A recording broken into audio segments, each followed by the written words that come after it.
Happy Sunday from Spillane Field here in Wareham, Massachusetts. Ethan Eibe alongside Kyle Marchak on the Gatemen Baseball Network pregame show brought to you by Cape League TV. Tonight, it's a tough matchup today for the Wareham Gatemen as they welcome the Hyannis Harbor Hawks to town in a battle for first place in the West. Hyannis coming in at 5-1-1 and the Gatemen with a 5-2 record, winners of 2 in a row, including a comeback effort yesterday at Bourne. Easily their most exciting game of this young season, Kyle. Oh, for sure. The Bats really came back with 9 hits between the 7th and 8th innings, putting up 2-3 spots consecutively in those frames as well. A great comeback effort, like you said.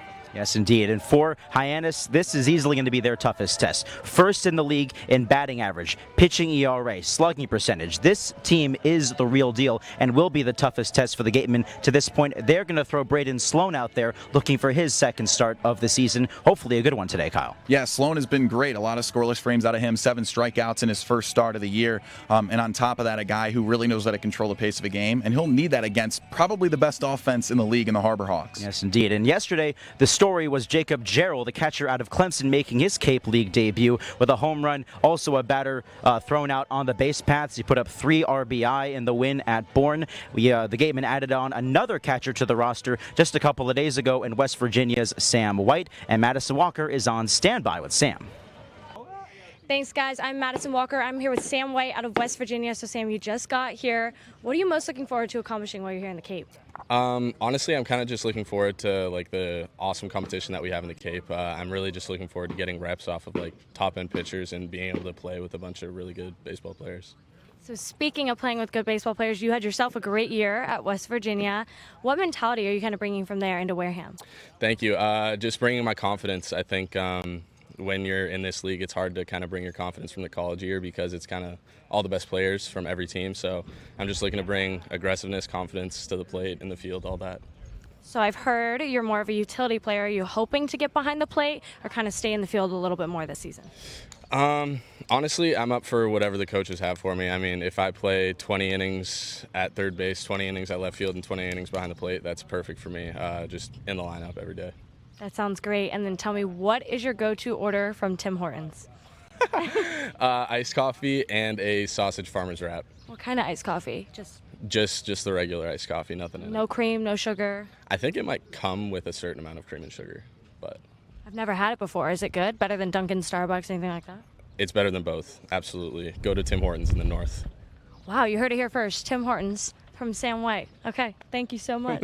Thanks so much, Madison. Great stuff from her, as always. Have you ever even been to a Tim Hortons, Kyle? Well, being from upstate New York, I'm lucky to say that I've been around Tim Hortons my entire life. It's huge in Canada, like next to maple syrup and everything else there. They have really, really good donuts, which I'm a sucker for. Okay, well, you're talking to a Floridian here who has never been to a Tim Hortons, so maybe someday down the line we'll get to that. But let's get to a little bit more on this pitching matchup today. We've got Braden Sloan going for the Gatemen, and on the other side for the Hyannis Harbor Hawks, right-hander Trey Beard out of FAU will go for his second start of the year. 4 innings, got a no decision against Harwich back on June 16th. A couple of batters to watch. John Gazdar out of Austin P, second in the Cape League right now with 12 runs batted in. He's hitting .440 on the year.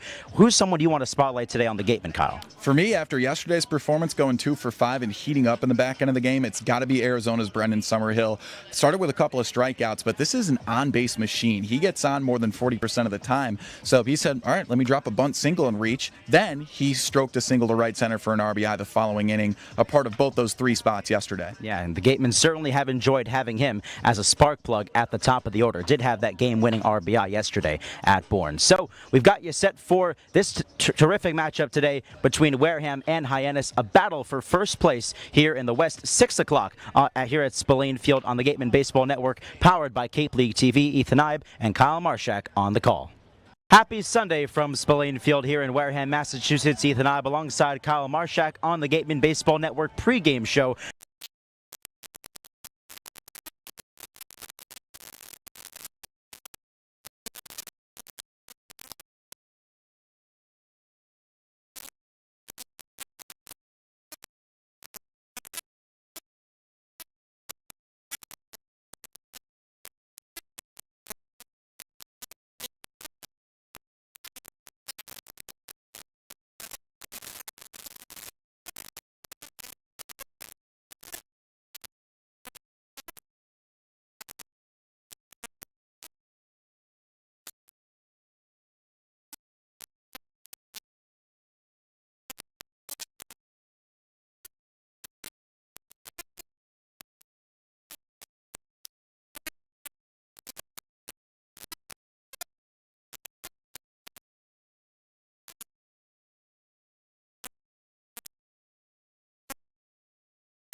Happy Sunday from Spillane Field in Wareham, Massachusetts. The Wareham Gatemen have themselves quite a matchup tonight against the Hyannis Harbor Hawks here on the Gatemen Baseball Network, powered by Cape League TV. The Gatemen coming in with a 5-2 record. Hyannis best in the West at this point in the young 2024 Cape Cod League season at 5-1-1. The Gatemen just a half game back of first place as they go for the top spot here tonight.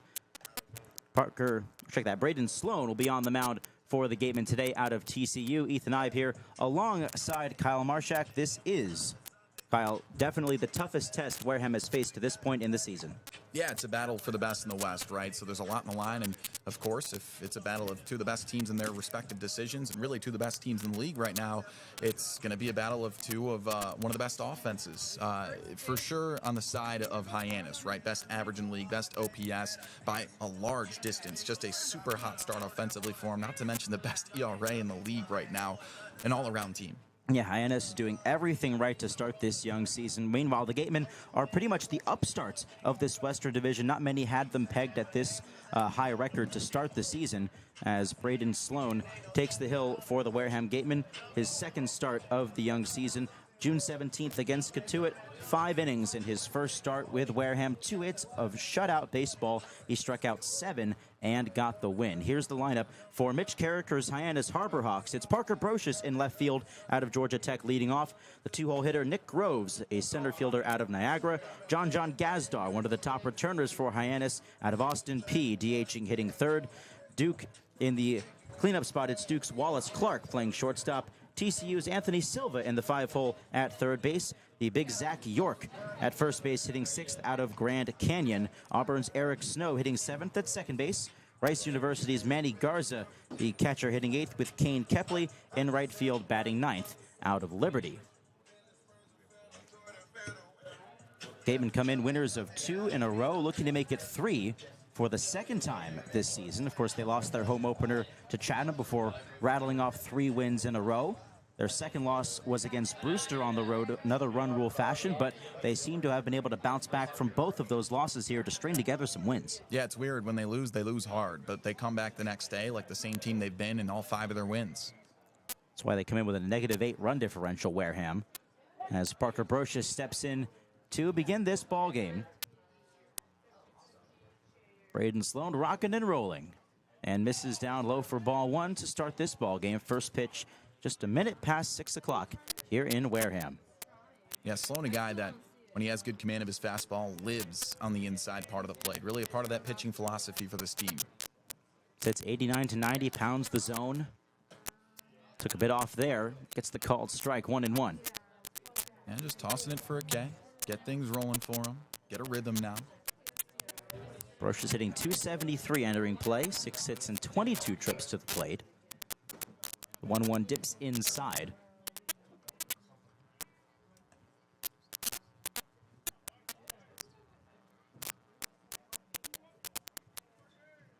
Wouldn't say that Hyannis has hit a rough patch lately, but did lose yesterday, or a couple of days ago rather, to Cotuit for their first loss. The 2-1 misses outside, 3 balls, 1 strike. They started 4-0. This team has certainly been on fire. First in the league in batting average, runs scored, on-base percentage. Not to mention their pitching tops in the ERA department. 3-1. Outside ball 4. Sloan draws the leadoff walk to Brocious. And that's what's kind of bit the bullet so far for the Gatemen pitching-wise this year, is they give up a lot of free passes. Especially in those 2 losses. Those walks or hit by pitches, any free pass seems to come back to bite them. 3rd most walks allowed in the league as a pitching staff. Nick Groves at the plate. Takes the first offering in there for a called strike on the breaking ball. Groves out of Niagara gets the start in center field tonight.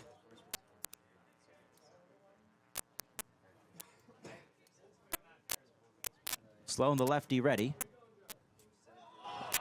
And he looked like he stumbled off the mound there a little bit. It's going to be a balk called against him. And that moves Brocious up to second.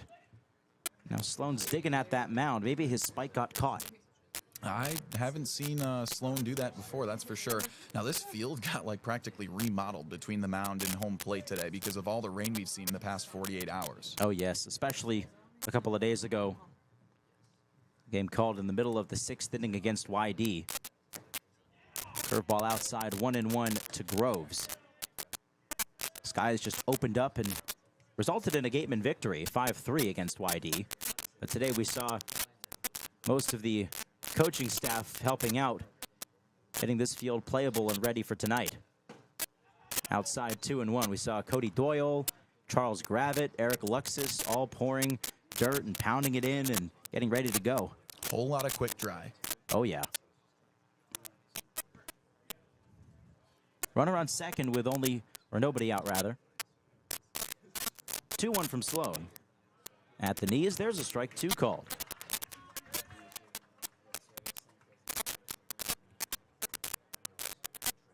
Groves their team leader in batting average, .455. 10 for 22 to start his campaign, 5 driven in. Potential number 6 for him is out there at second base. 2-2 pitch, dips below the zone, and a full count now.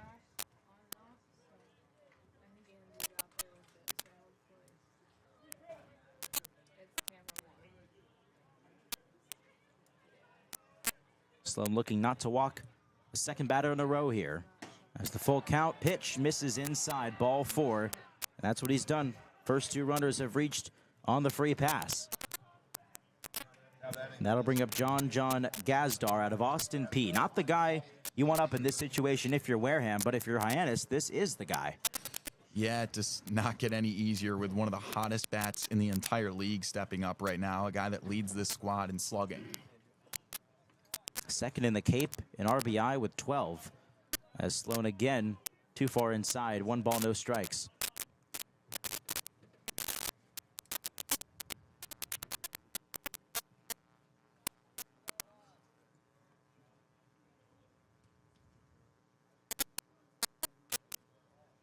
One-0 pitch misses again.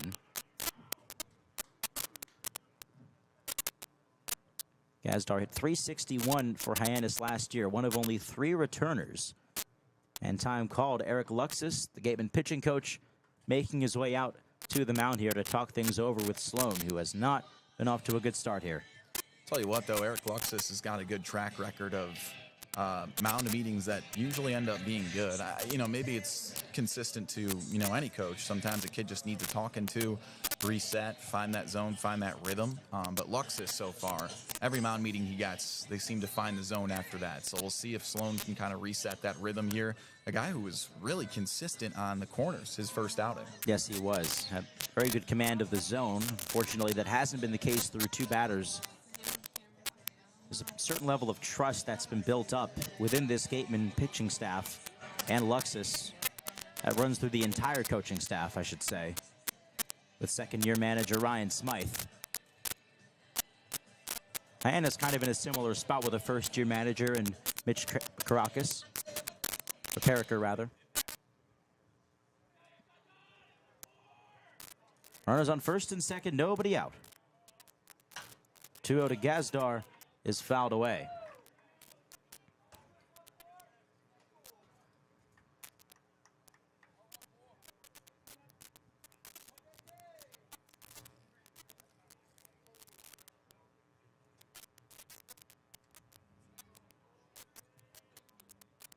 Two-one from Sloan.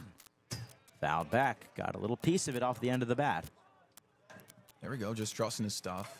He's a lefty, right? He's got some late run on that 2-seam type fastball, so trusting that he can get these guys to either hit the soft contact or miss it entirely.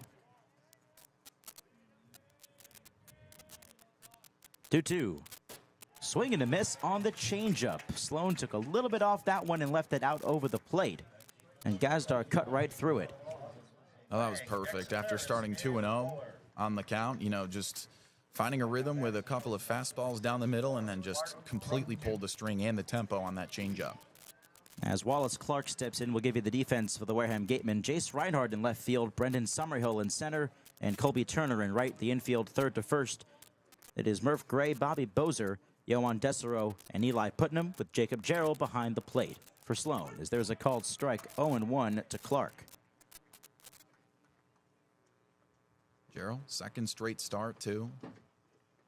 From yesterday, we saw a catcher that can create a chemistry with these pitchers pretty quick. Sloan looking at second, comes home. Fastball just out, 1-1. Yeah, Gerald said that he's been spending a whole lot of time in the bullpen with those guys, just getting to know them. That's what you got to do when you show up here just a couple of days ago and you're going to be thrust into controlling this staff. As this pitch hits Clark in the lower back. That fastball just yanked by Sloan, and the bases are loaded for Hyannis with 1 out in the first inning. Yeah, now it's Anthony Silva's turn. So life not getting any easier that way. Silva, though, not a ton of pop. He's actually had kind of a cold start to the season for Hyannis. Yeah, just 2 for 14.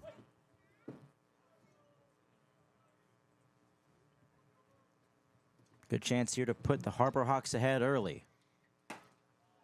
Sloan misses outside for ball 1.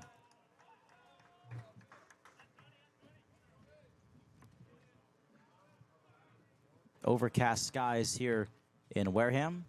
Lots of wind gusting through as well. Inside ball 2. Wind blowing out to right field at the moment.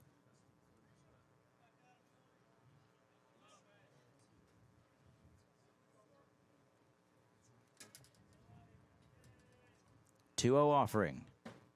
At the knees, doesn't get the call.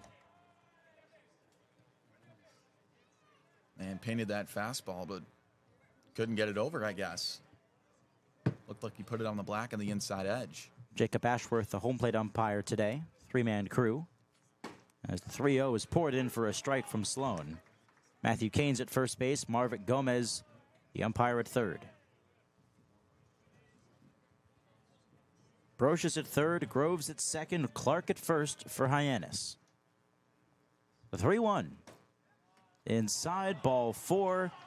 And the merry-go-round continues here in the first inning for Hyannis. 3 walks given up by Sloan has forced in the run. Yeah, he's just got to start, trusting his stuff. Who cares if he's leaving it somewhere in the middle of the zone? It's better than just walking these guys around, trying to see if your defense can do something for you behind you. So Brocious comes in to score. Everybody else moves up 90 feet. And here is Zach York out of Grand Canyon. Starting first baseman for Hyannis. Takes one inside for ball 1. We saw York really put on a clinic in batting practice earlier.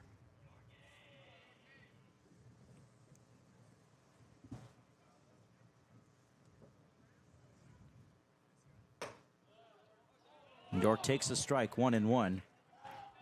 Hitting only 136. He's 3 for 22 with a home run. 3 true outcomes, man.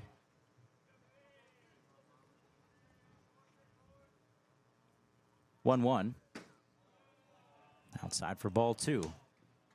So especially to this guy, throw some soft stuff up there and leave it in the zone. See what he can even do with it. With such a low average. Trusting the defense behind you. And another hit by pitch. Sloan tried to go too far inside to York. I think it got him in the right leg, upper leg there, maybe the thigh. That forces in another run to make it 2-0 Hyannis. Yeah, just really uncharacteristic of him. He's missing glove side, he's missing arm side. Just not commanding the fastball right now. So that moves Clark to third, Silva to second as Eric Snow steps in, the Auburn Tiger. Newly minted Auburn Tiger. He was over at the University of South Florida last couple of seasons.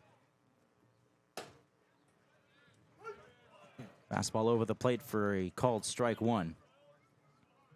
There you go. Played in 34 games with Hyannis last year. Hit .257 on his first season at the Cape level.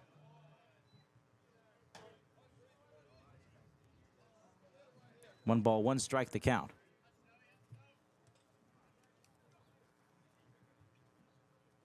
Big chance here for Hyannis to hang a crooked number in this first inning.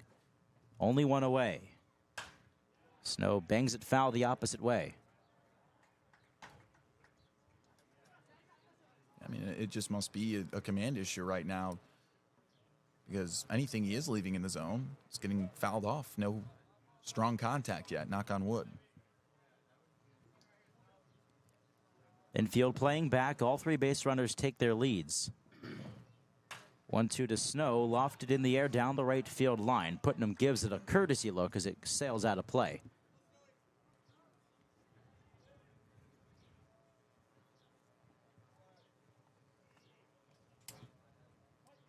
Hyannis really owned the Gatemen a year ago. 5 wins in their 6 games against them, also a tie in there. As Snow sends one in the air out towards medium deep left field for Jace Reinhardt. The catch made, a runner tags. Here comes Clark to the plate, throw cut off, and it's 3-0 Harbor Hawks. At this point, you know you're going to trade an out for a run, so try and get one more get out of the inning, see what your bats can do for you. Reset. Silva and York hold their ground at first and second. Snow credited with the RBI and the sacrifice fly. It brings up the 8-hole hitter Manny Garza out of Rice University, now in the transfer portal.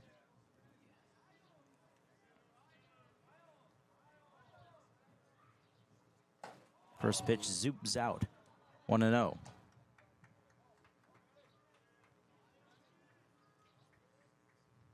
Garza was with YD last year on Cape, 12 games for the Red Sox. 1-0, he gets a piece and fouls it off.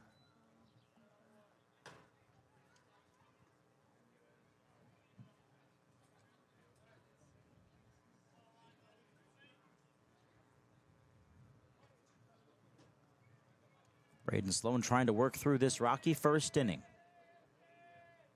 He's allowed 3 walks and 2 hit batters at this point. 1-1. Another foul ball to the right.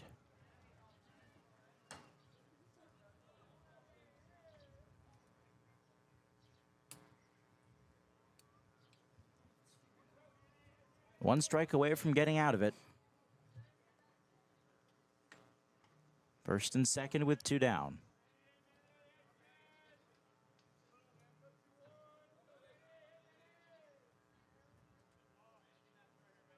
Sloan's in agreement with Jarrell. Now spins and throws to second. Kind of an easy-going pickoff move there, I guess, just to keep Silva close. I guess so. With 2 outs, we'll see if he locks in on the batter here. The 1-2. Nice curve, but it dips inside and low. I mean, that's a super well-placed off-speed right there. Leaving it right at the kneecaps, inside edge. Throwing that curve for a strike is going to be a big help. Here's the 2-2. Swing and a miss. Change up got him. And Braden Sloan finally through the top half of the first here. Not his finest outing to start. We'll see if he can bounce back later on in this outing. 3 walks, 2 hit batters results in a 3-0 Hyannis lead as the Gatemen come to bat here in the bottom of the first. This is the Gatemen Baseball Network, powered by Cape League TV. And welcome to Wareham Whip Around, the official weekly podcast of the Cape Cod Baseball League's Wareham Gatemen for the 2024 season and beyond. My name is Ethan Eibe, and I'll be a part of the Gatemen broadcast team for the 2024 campaign. Every week I'll be joined by my play-by-play partner Kyle Marchak and sideline reporter Madison Walker to bring you the latest in the world of the Wareham Gatemen. A little bit about us. Madison and I are both entering our senior years at the University of Florida, and our friend Kyle is a rising senior at Virginia Tech. We will have guests from every level of the organization, from players to coaches to front office members, and we can't wait to bring all of that to you. Opening day is just around the corner as well, so make sure to stop by Spillane Field on June 15th as the Gatemen take on the Chatham Anglers to open up the summer. Be sure to follow the Gatemen on Instagram and Twitter at Wareham Gatemen, and check out our Facebook page for updates on the new season.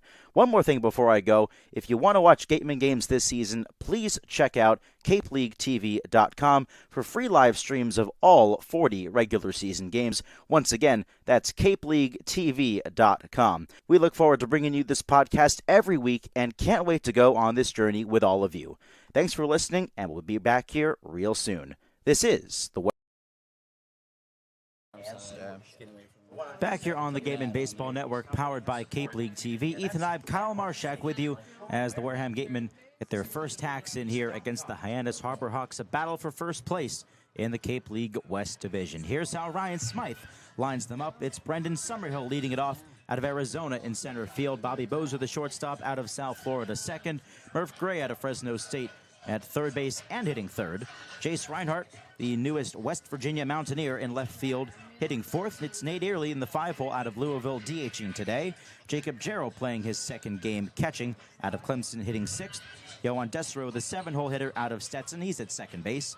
Eli Putnam out of Davidson, eighth. He's playing first, with Michigan's Colby Turner in right field, batting ninth. Again, the lineup for the Wareham Gatemen: Summerhill, Bozer, Gray, Reinhardt, Early, Jarrell, Desro, Putnam, and Turner. As Summerhill steps up, Hyannis ahead 3-0 here after a rough top of the first inning for Braden Sloan. It'll be up to the Gatemen here to get the bats rolling, Kyle. Yeah, and the bats can kind of give Sloan a little bit of a break, right? Put something on the board here and make it a competitive ball game. Here is Trey Beard on the mound, left-hander for the Harbor Hawks, as Summerhill fouls the first pitch off for strike one. Beard out of Florida Atlantic in South Florida, a Dunedin native. ERA just above 5.5 for the Owls this year, and 65 in the third innings. 0-1 misses outside. Summerhill has been the spark plug at the top of this game in order. He had the RBI that won the game yesterday at Bourne, a comeback effort. He's been everything that the Gatemen have hoped he would be to this point. This one down 2-1.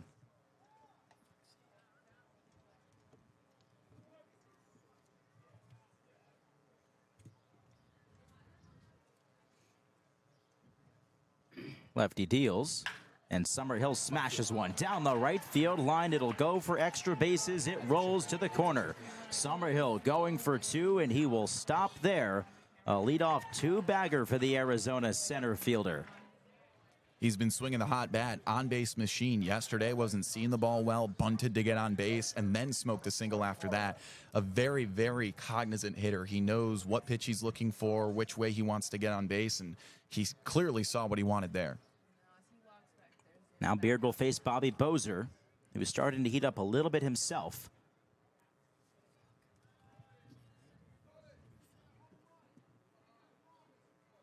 Bozer 2 for 18. Started the season 0 for 10, but hits in the last couple of ball games.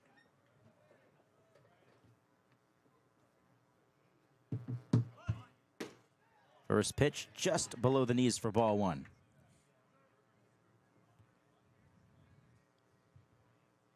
Beard's fastball averages around 95, or 90 rather. Slider at 77, curveball at 74. He's also got a changeup. 1-0. Bozer watches a breaking ball at the knees. 1 ball, 1 strike.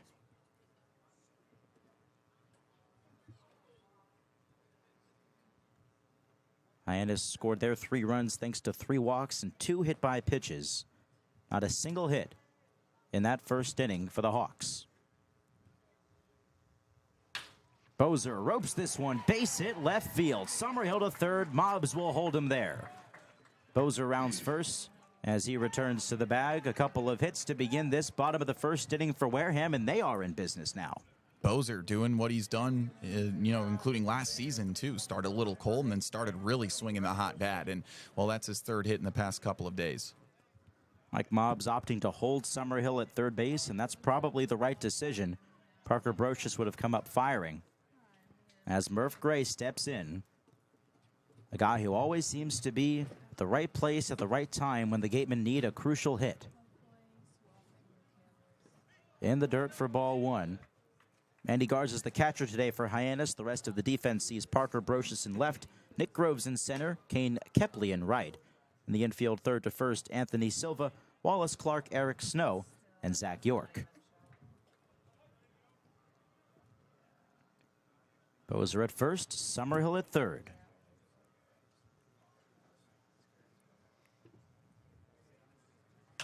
Gray swings and sends a fly ball out towards shallow right. Snow going out. Kepley coming in, and it falls in between them. Summerhill will score. Up to second goes Bozer. Murph Gray delivers yet again. The team leader in hits adds another one to his total. It's 3-1 Hyannis. Way to see that one out, right? Not a well-hit ball, but it just fell in no man's land. Bozer with a smart base running, too. He could have chalked that one up as a fly out, but he stayed alive and moved over to second. And how about plating that run on a little bloop knock, huh? Not the first time he's done that this year. A couple of excuse-me swings from Gray have resulted in some key hits. Oh, yeah. So first and second, nobody out for the cleanup man, Jace Reinhardt. At the knees for a called strike. Reinhardt had himself a day at Bourne yesterday, especially on the defensive side. Made a couple of nice diving snags in left field. Added a hit as well.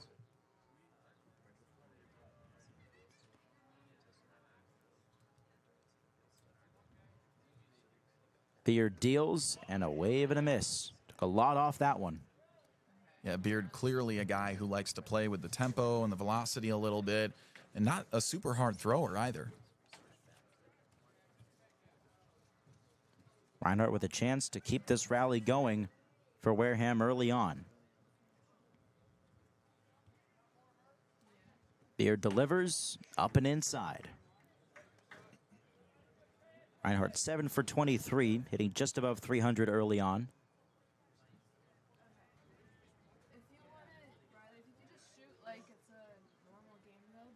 That wind still blowing steadily out to right field here at Spillane. 1-2, breaking ball, fisted foul.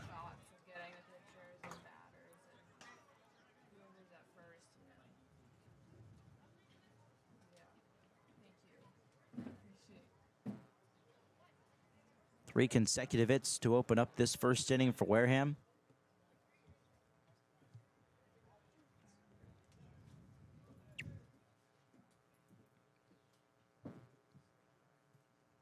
One, two, fouled away. Count stays where it's at. It's worth noting, Kyle, that Trey Beard was not originally the slated starter today for Hyannis. It was supposed to be South Dakota State's Nick McKay, a right-hander. But switched up about 3 hours before game time.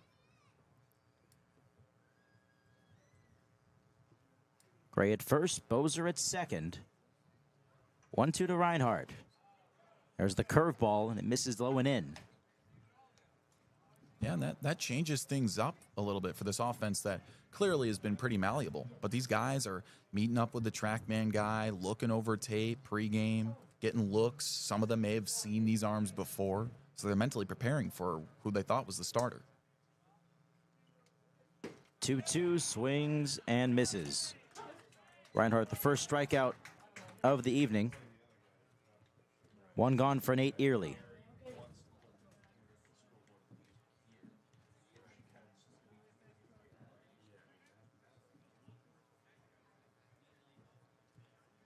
Early DHing today.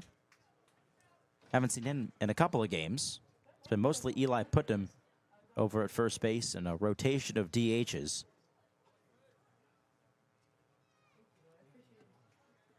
First offering to him. Off the end of the bat towards third, diving or leaping play by Silva, throwback to second, a double play. Anthony Silva snares the liner and doubles off Bobby Bozer at second base. What a way to kill a rally right there, my goodness. That is a tough way to end that rally, a ball that most of the time is probably going to get lucky and drop too. Early lines into the double play. Bozer doubled off. Wareham does get a run here in the bottom of the first, though the rally snuffed out before it could truly begin. Hyannis 3, Wareham 1, going top of 2 here at Spillane on the Gatemen Baseball Network, powered by Cape League TV. Whatever your technology needs are, Secure One can help.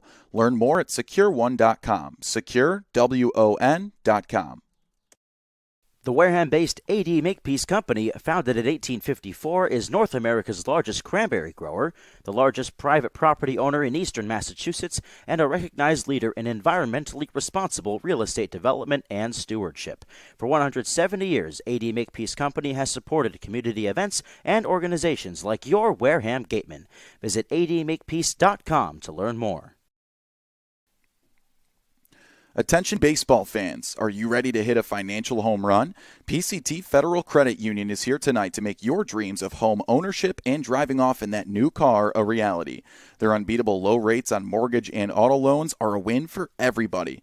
Whether you're rounding the bases to buy your first home or looking to upgrade your ride, PCT Federal Credit Union has got your back. Swing by their tent before you leave or visit their website to learn more about how they can help you step up to the plate and score big on your financial goals.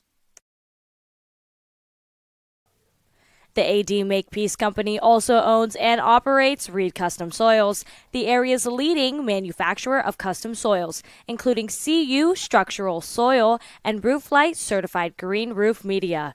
Reed Custom Soil is also a manufacturer and distributor of baseball infield mix and conditioners. To learn more, visit www.reedcustomsoils.com.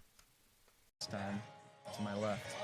Gatemen Baseball Network powered by Cape League TV. Ethan Eibe alongside Kyle Marchak here as Braden Sloan gets ready for inning number 2. It's a 3-1 Hyannis lead.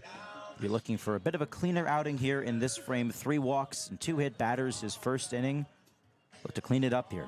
Absolutely, yeah. I mean, again, walks have been the struggle for this team pitching-wise. Third most walks allowed as a pitching staff coming into today, and just looking to reset, especially Sloan in general, a guy that has a lot of good command on his fastball, just didn't show it in the first inning. And we saw it a whole lot in that first start 5 days ago against Katuitt when he spun 5 scoreless frames and struck out 7. As the first pitch here to Kane Kepley is a called strike. 9-1-2 due up for the Harper Hawks here.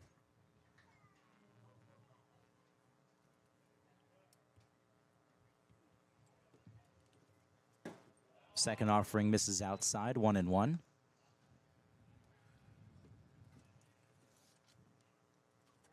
Kepley out of Liberty University.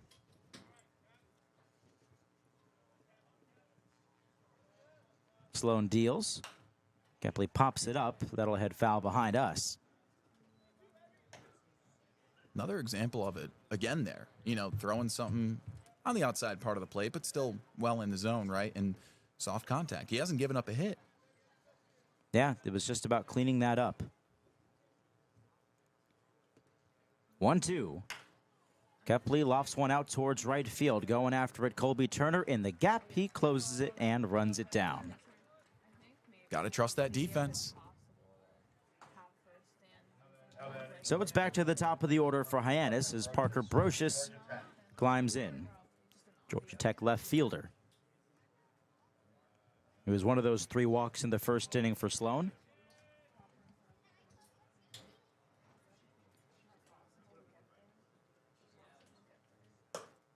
First pitch elevated, but catches the zone for strike 1.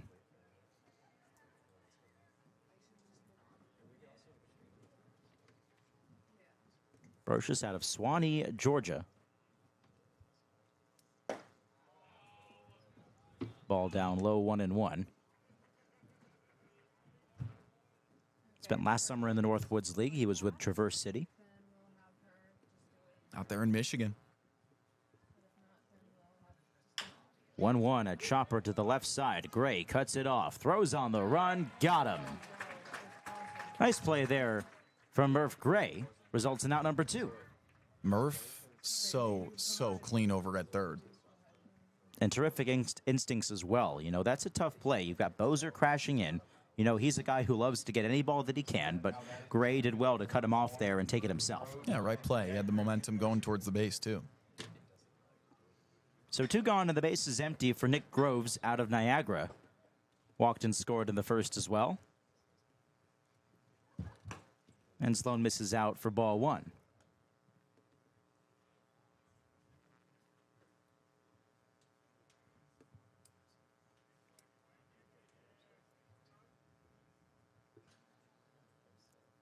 The 1-0. At the knees, just down below. 2 balls, no strikes. That looked good. That looked really good. Sloan's been trying to live on the outside.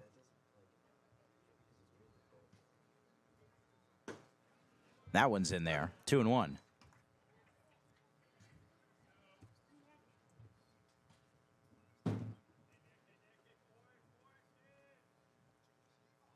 Sloan looking for a clean second inning. Ground ball up the first base line. It rolls foul. Putnam picks it up.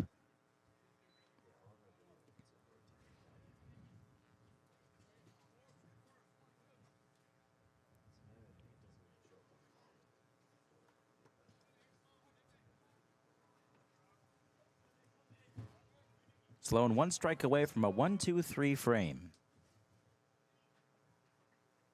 The 2-2. Curveball in there. Strike three called. Just what the doctor ordered for Braden Sloan. After that rough first inning, he sets down the side in order in the second. It's still a 3-1 Hyannis lead going bottom of two. Jacob Gerald, Johan Desero, Eli Putnam due up for the Gatemen when we come back on the Gatemen Baseball Network, powered by Cape League TV.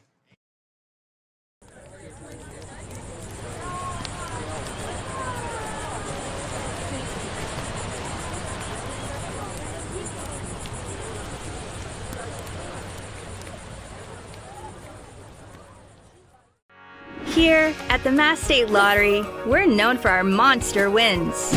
But there's no bigger win than the $1 billion we provide each year to support all 351 cities and towns in Massachusetts. In our game, we know that supporting local businesses and helping communities is how we all win. Because at the lottery, we're all playing for the home team.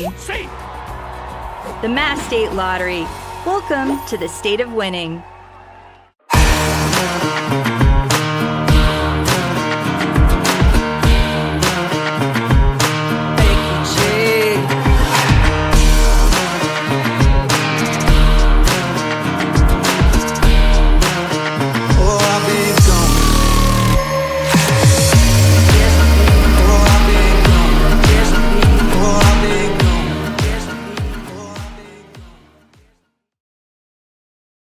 When you need to be seen for a minor illness or injury, Cape Cod Healthcare Urgent Care is here for you with high quality. Back here on the Gatemen Baseball Network as Jacob Gerald steps in with a 3-1 Hyannis lead. Takes the first offering upstairs for ball one. Gatemen had a rally boiling in that first inning. 3 hits to begin the frame before a strikeout of Jace Reinhardt and a line-out double play. This one slapped in the gap. Left center field off the bat of Gerald. It drops in for a leadoff base hit. And the Clemson catcher continues his terrific, torrid start to his Cape League campaign. He is a ridiculously hard out to get, and against some of the best arms in the country, he's been showing out, and now just his second appearance in the Cape. Gerald's third hit. He had 2 in his debut yesterday at Bourne, including a home run in his first at-bat. And he added a 2-run single to give the Gatemen some much-needed insurance in their 7-3 win over the Braves. Here's Johan Desero out of Stetson. Swings and misses at the first offering from Trey Beard. The defense really bailed out Beard in that first inning. Nate Early lined out to the third baseman Anthony Silva. He doubled off Bobby Bozer at second base. It was first and second, 1 out. 0-1. Desero lets the bat fly on a breaking ball, 0-2.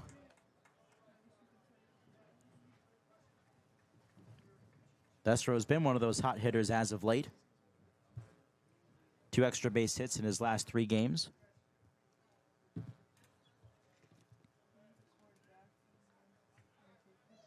Throw back to first, not in time. The Gatemen have been pretty good about their extra base hits this year. They lead the league in doubles and triples. They've hit 3 home runs this year, middle of the pack.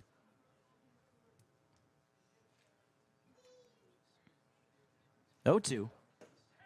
3 pitches, 3 swings, and out number 1 for Trey Beard. Desero down on strikes. Yeah, you don't see that out of Desero very often. Usually a guy that's going to foul a couple off before he kind of dials in on, what the slot's looking like for each pitch, but couldn't find a feel on that one.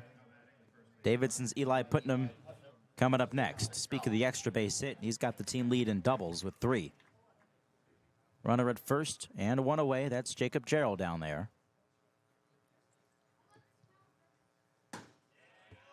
Beard fires a fastball in there for strike 1.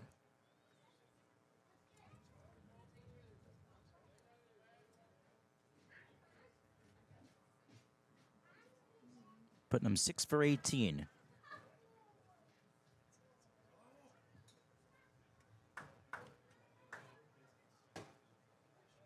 Off speed misses inside, evens the count at 1-1.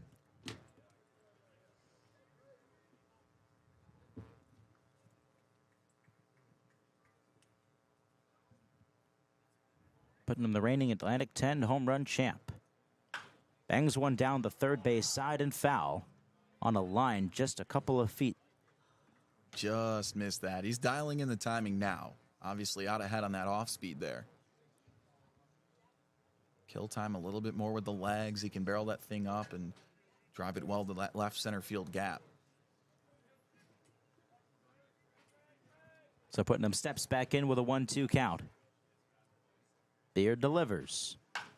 Ground ball to third. Picked up by Silva. Throw to second, 1. The turn, not in time.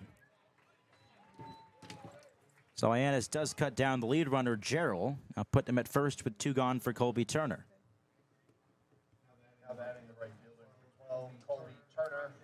Big chance here. Talk about 2 out hits. One of the great mobisms. Being clutch. Seeing what they can do here to drive in a run, even with 2 down. Of course, referring to assistant coach and hitting coach Mike Mobbs down there coaching third base. Works with these hitters every single day. Runner goes. Pitch outside. Throw down to second. The tag. Safe the call. Putnam swipes the bag as the second baseman Eric Snow applied the tag. He didn't like the call. Throw beat him, but Putnam must have gotten the hand in there. Yeah, you know, the throw definitely beat him to the bag, but it also pulled the body of Snow to the right and then had to swipe the tag back around. So probably just killed time on the actual motion of the tag, and Putnam got in there in time. So the Gatemen, who are last in the league in stolen bases, tack on one here to put a runner in scoring position with 2 outs. Turner swings and misses, 1-1. I love that call right there by Mobbs to send him. Now, was it the right pitch right there in a fastball? Probably not. You know, but that's up to Putnam. But getting a runner on second for Turner here with 2 down, that's big. Any base knock puts him in. Decent lead off of second for Putnam. Turner pops it up, foul ground, first base side. York giving chase and can't quite catch up to it. Loses the hat in the process. That ball just eluded him.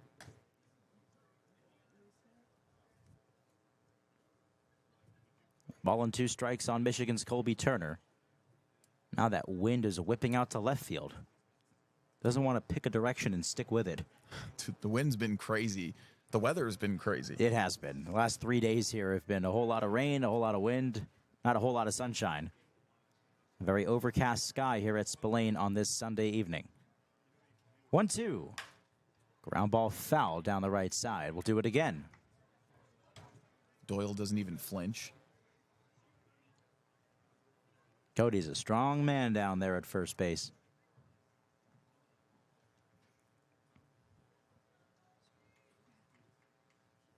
Brendan Summerhill waits on deck if this inning continues. 2 outs with a runner at second. Hyannis up 3-1 here in the second inning. Beer deals. Turner another fly ball. This one will find the bullpen area, or the batting cages area.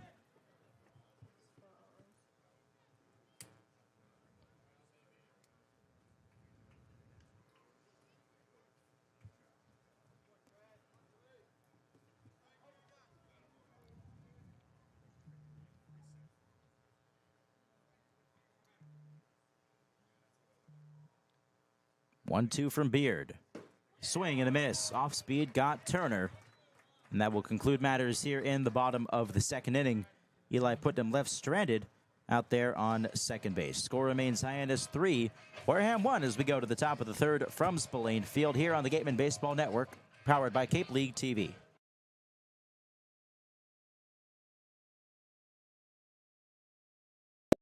Let's wind the clock back to those times you were a pitcher at Wright State. Now tell me how you got the opportunity to go to Wareham and what that time was like for you. Well, you know, I had gone out for the Pan American team in '91 just to kind of get my face and name out there nationally. And I made the first couple of rounds of cuts. So all of a sudden, people started to take notice. when I was fighting, I wasn't going to make the team. I was a freshman coming out of Wright State, opened some eyes, but wasn't ultimately going to make the team. So when I get cut, I get a call from Alaska. The two top leagues, the number one was Cape Cod, and then the Alaskan League was a really good league too. But those were the two big ones. I got a call from Alaska. I got a couple calls from the Cape. I got a call from Wareham, and they said, we have a kid that's going back home, and would you be interested? I mean, they didn't even have to finish their sentence, and I was like, I'm packing. I'll be there as soon as I can get my 85 Ford Tempo on the road and up there. So, did you enjoy that clip? Well, you can catch the rest of this episode and all episodes of Wareham Whip Around, the official podcast of the Wareham Gatemen, available now on Spotify and Apple Podcasts.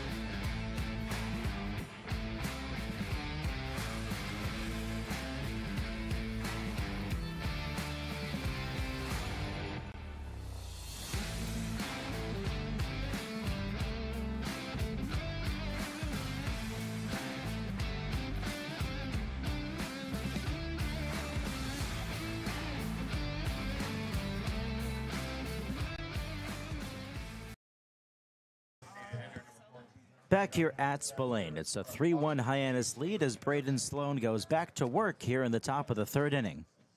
He'll face the heart of this Harbor Hawks order, John Gazdar, Wallace Clark, and Anthony Silva. As Gazdar watches one outside for ball one. Gatemen came up empty in the second, and is scoring all three of their runs in the first inning. 1-0 pitch misses inside. Hawks still without a hit. Those 3 runs came courtesy of 3 walks and 2 hit by pitches. Also a sacrifice fly in there. Sloan definitely simmered down in the second, though, as Gazdar takes one inside, 3-0. A 1-2-3 second inning. Definitely a confidence booster. Yeah, he's a guy that, with so many innings that he's had, knows how to reset. 3-0 to Gazdar. Outside, a 4-pitch walk.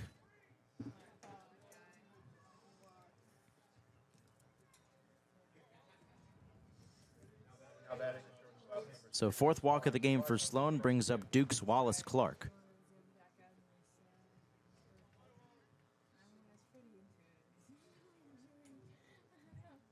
Clark went deep 5 times in 60 games for Duke this year.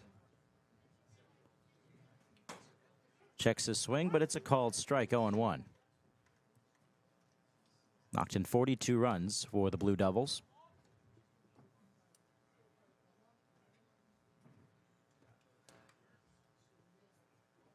Gazdar's got quite a lead down there at first. Changeup in there for a called strike. It's 0-2.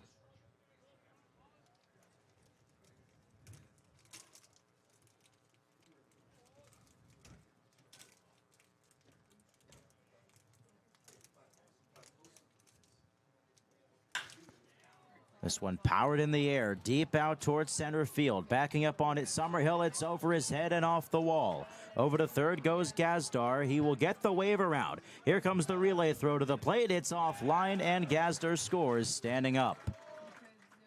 An RBI double for Wallace Clark. And a 4-2 Harbor Hawks lead here.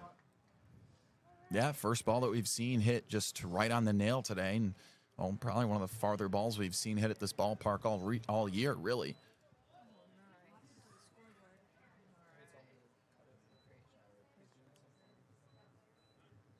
That throw came in from Summerhill towards Bozer, and Bozer really had a great shot at getting the runner at the plate, Gazdar, but that throw just took Gerald up the first base line a little bit as Eric Luxus heads to the mound, and it looks like he'll take the ball from Braden Sloan here.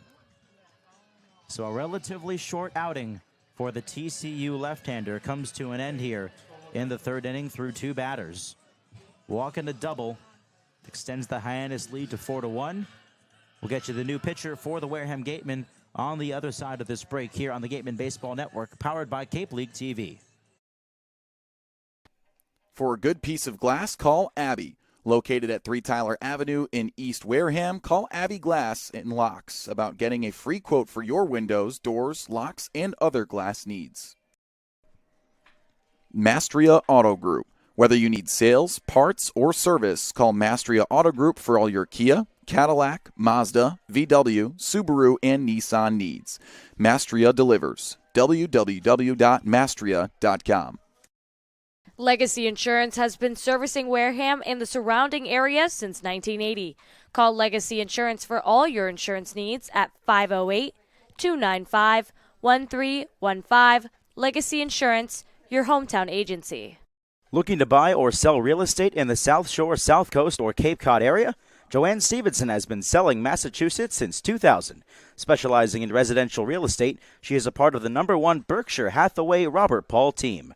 Whether you are looking for your first home, vacation home, or relocating, call Joanne Stevenson, your local Wareham agent, for all your real estate needs. A proud sponsor of the Wareham Gatemen. Sam Meddert enters the ball game for the Wareham Gatemen here in the top of the third inning. 4-1 Harbor Hawks. Braden Sloan's day is done after just 2 innings of work and 2 batters faced. He is responsible for the runner on second base. That is Wallace Clark. He just doubled home John Gazdar.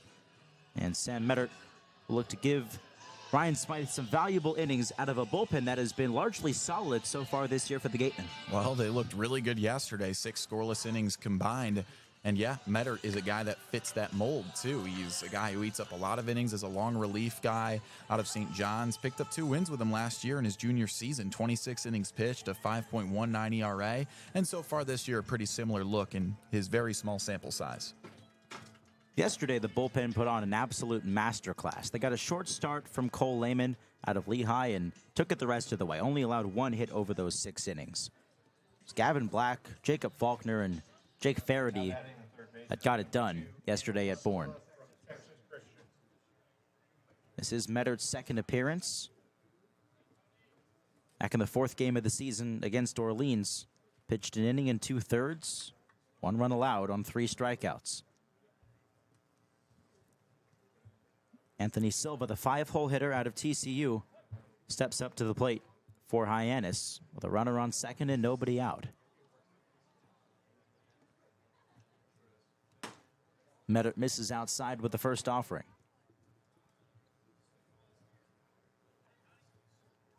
Meddert started his career at Wabash Valley College in Indiana.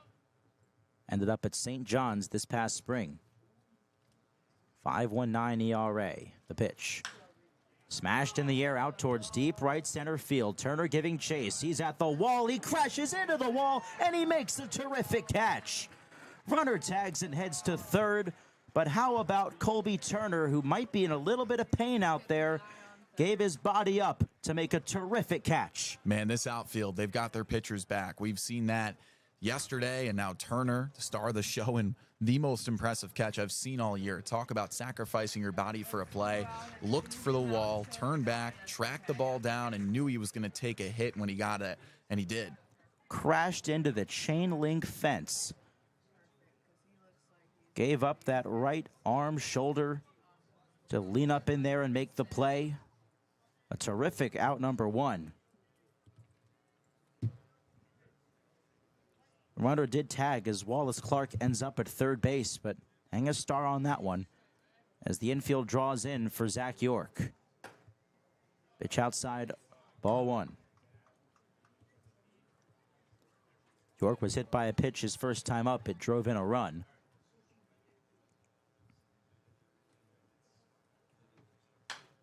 Fouled straight back.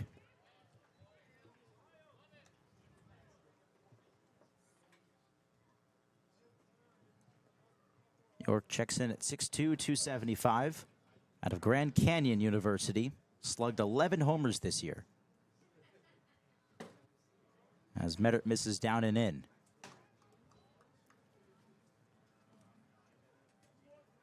Gatemen infield hoping for that ground ball and trying to cut down the run at home if they can. That would be big here. The 2-1. Fastball misses up.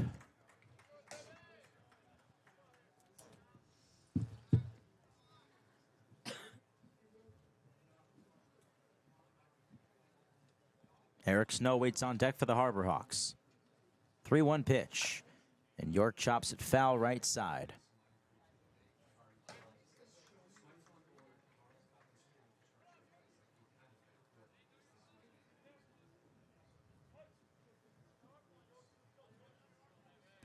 Meddert looking for a crucial second out here in the third inning.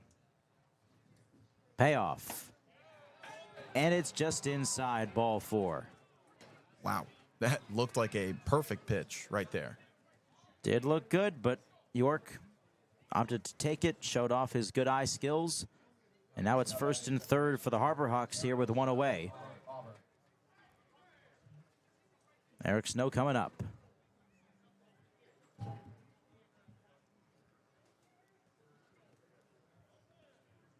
First walk allowed for Meddert. Snow drove in a run in the first inning on a sac fly to left. He grounds one foul here right into the Gatemen dugout.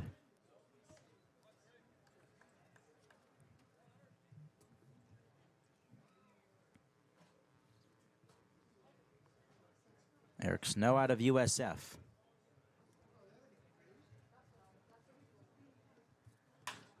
Flies one foul down the right side. It's 0-2 quickly. There you go. Get back. Fill the zone with that fastball. Trust your stuff. Snow formerly out of USF, as a matter of fact. He's at Auburn now. Just announced his transfer. Here's the 0-2. Lofts it foul again.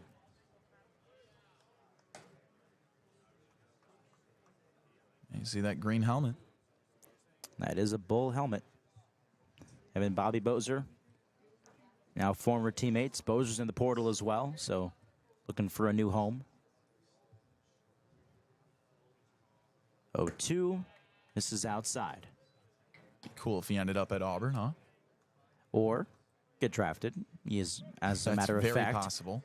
Just wrapped up his junior year, so he is draft eligible, but we'll see. Gotta wait a month for that. 1-2, ground ball to third. It goes under the glove of Gray. A base hit to left field. In to score Clark, and up to second base goes York. 5-1 Hyannis.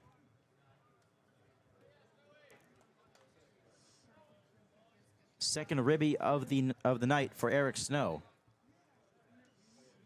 Yeah, he's just a productive hitter. I mean, that one hit hard, but not necessarily at the best spot, but got a good hop, or a lack thereof, I guess, under the glove of Murph Gray. So not much you can do about that.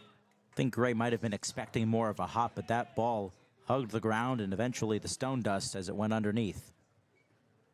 As Manny Garza, the backstop, steps in. First pitch, a called strike.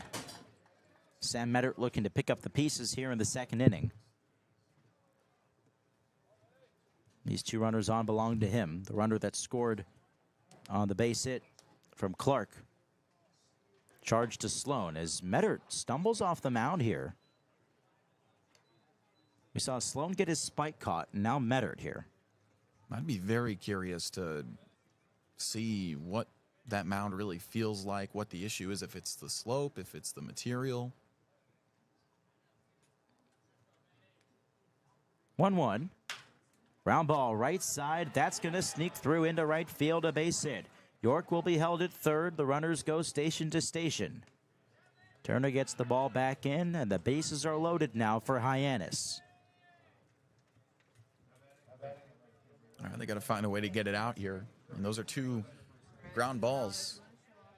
So I think continuing to just trust your stuff, right? You know, some bad luck, too, is going into it. Well-placed pieces of hitting.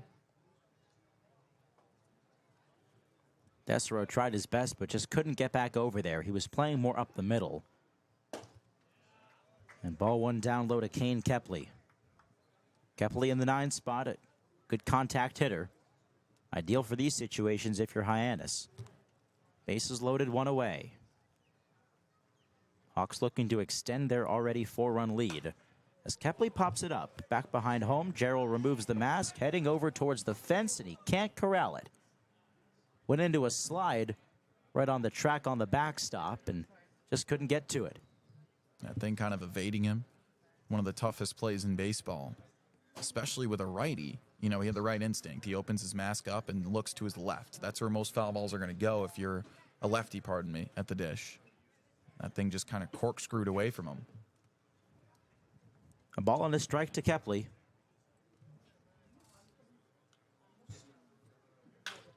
Yanked foul down the right side.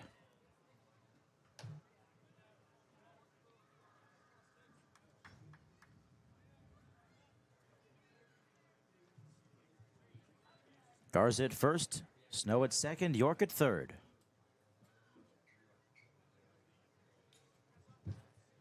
Two. Started to go around, but then held up as the slider spun inside, and now full count on Kane Kepley. Kepley out of Liberty.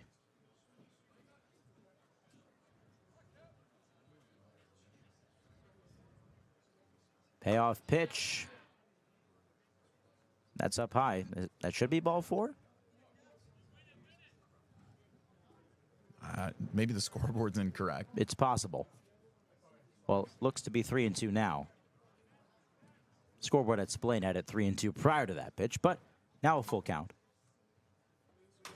Check swing, and he fouls it straight back. Kind of an awkward swing on an inside fastball there.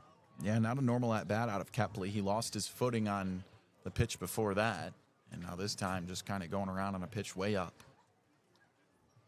Wide praise across the Hawks organization for his bat-to-ball skills. Payoff. Popped up. Out into shallow left. Bozer going out. Reinhardt coming in. Reinhardt calls him off. Makes the catch. York will not tag as the throw sails in on one hop to Jarrell. Smart move. So Kepley's out number 2. A big out for Sam Meddert. But now we'll have to deal with the top of the Hawks order with Parker Brocious. Keeping it at this distance is fine. You know, if you can get out of the inning here, 4 runs is perfectly manageable. Brocious 0 for 1, walked and scored in the first, a bouncing ball to third as well. Big opportunity to extend the lead for Hyannis, already 5-1.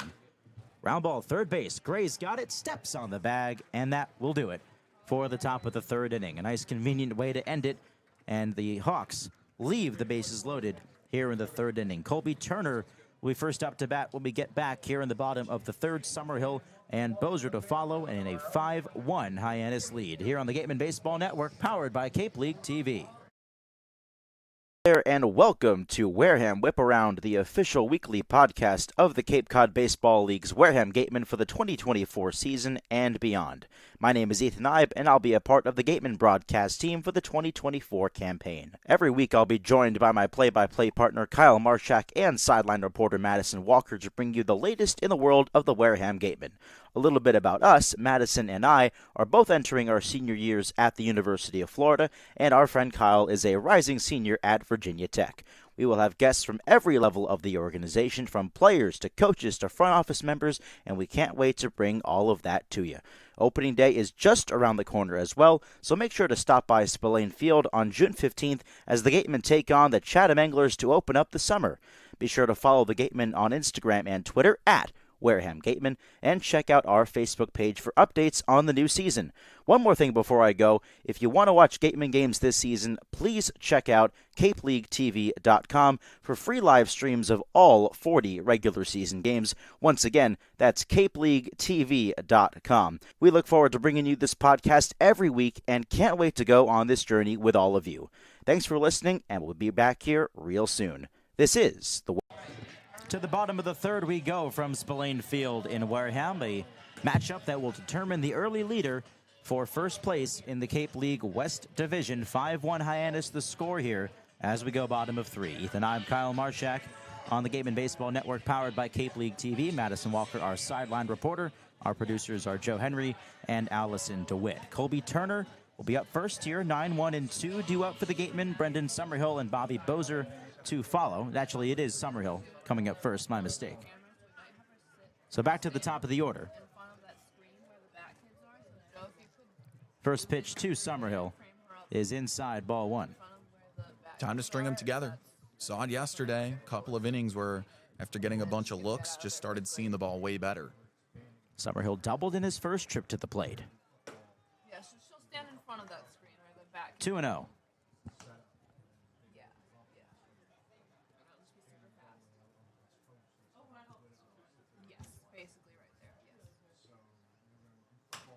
Summerhill pops it up, foul out of play down the left side. So it'll be Summerhill, Bozer, and Gray. First run for the Gatemen scored in the first inning off of a Murph Gray single. 2-1 breaking ball and a called strike 2. And he really takes some velo off of that.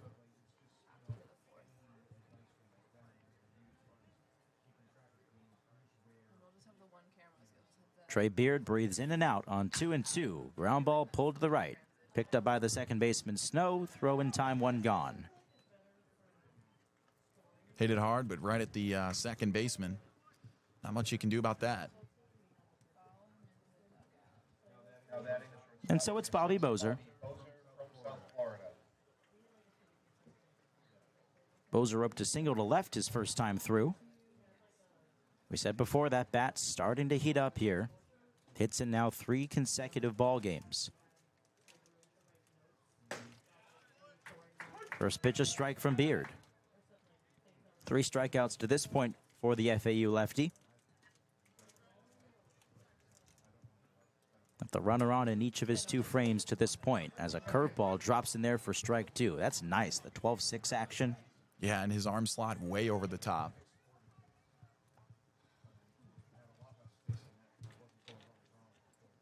Nods at the sign. On 0-2. Bozer gets a piece of it, taps it foul.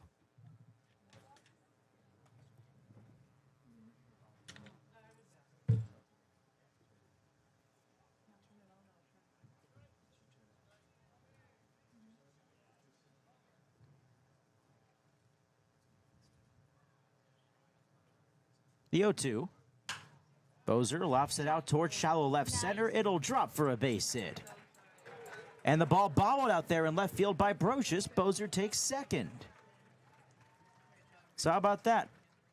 From 0-2 down, Bozer ends up on second base with his second hit of the night. His first multi-hit game of the season. Takes advantage of the extra 90 feet as well. Yeah, he's been one of the hottest bats in the lineup recently. 3 games in a row with a single, and now 2 today. Just a pure contact swing.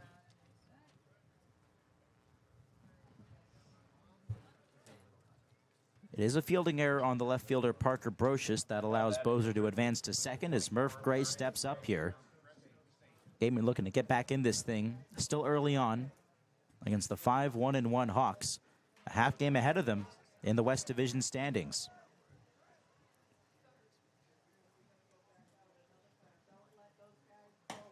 First pitch zips outside for ball 1. Let's be real, the Gatemen were largely an afterthought entering this Cape League season after a tough 23 that saw them at the bottom of the standings. They are off to a hot start here in 24.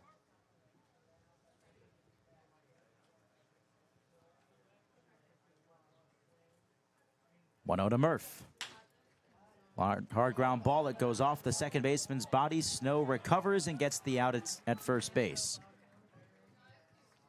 An unorthodox way to get the out. Up to third base, Bozer with 2 gone. Yeah, took that thing right in the chest. Kind of a weird hop, and now you actually see the shortstop Clark cleaning up the area where the ball landed. I mean, that's where all the footprints are, right? So it's not like it's going to be a predictable bounce. That's what you got to do sometimes. Just get in front of it, knock it down, and make a play. And that's what Snow did right there. As Jace Reinhardt's in with 2 outs and Bozer at third. First pitch breaking ball inside and low. Now I think Reinhardt's saying that it hit him, and the umpires are going to chat about it. The 3 will convene here and talk this through. If anything, maybe it clipped him on the foot. It was a back foot breaking ball. I think if it hit him, it would have been somewhere on the pant leg, right leg low. Maybe that back foot. Looks like they are going to keep Reinhardt in the batter's box. So 1 ball, no strike count.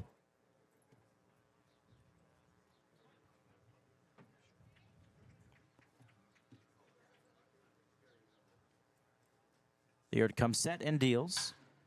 Walloped into left center field. Down a base hit. This will split the gap. Reinhardt extra bases. Bozer in to score. And Jace Reinhardt comes through again with another extra base hit. And it's 5-2 now. Reinhardt been a hitting machine lately.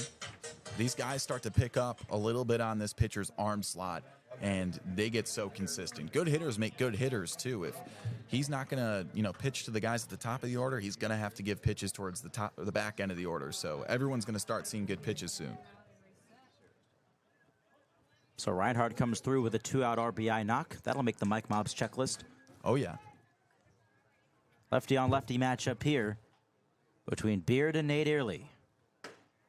First pitch just above the zone for ball one.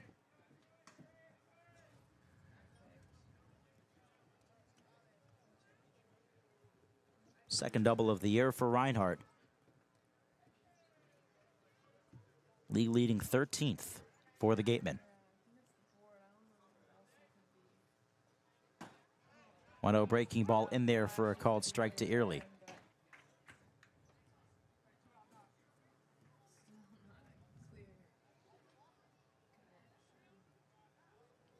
Gatemen trying to string together a little 2-out rally here.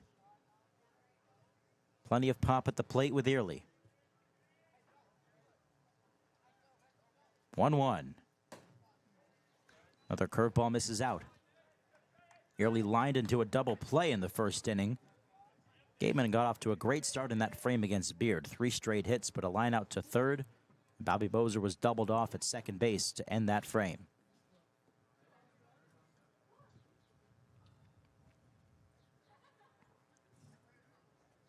Two 2-1 pitch. Cut on and missed. A high fastball there from Beard evens the count.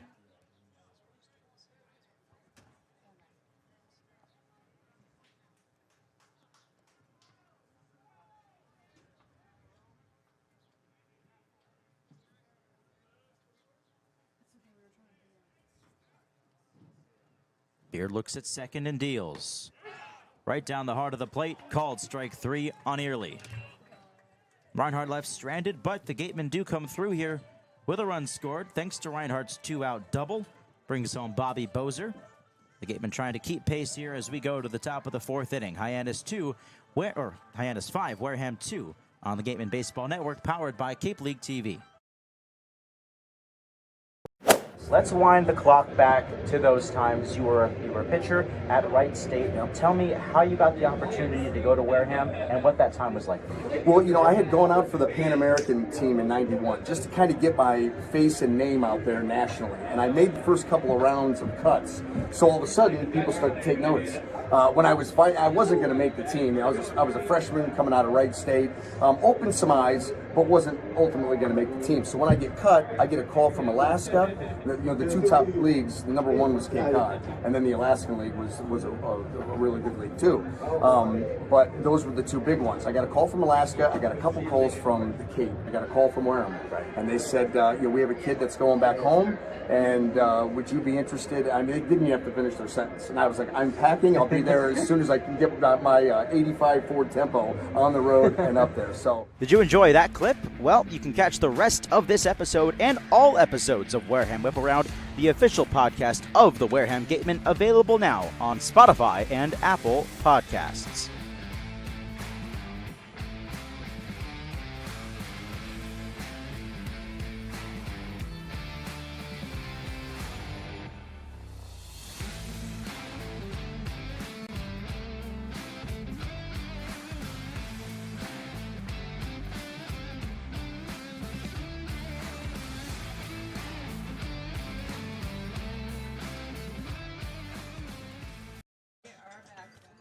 Back here at Spillane Field on the Gatemen Baseball Network, Ethan Eibe and Kyle Marchak with you. It's a 5-2 Hyannis lead. Sam Meddard back on the hill for his 2nd inning in relief of Braden Sloan. He left the bases loaded in the 3rd inning. Limited Hyannis to just 2 runs in that frame. And now they're looking for just a clean half inning of baseball. Would be nice to see, that's for sure.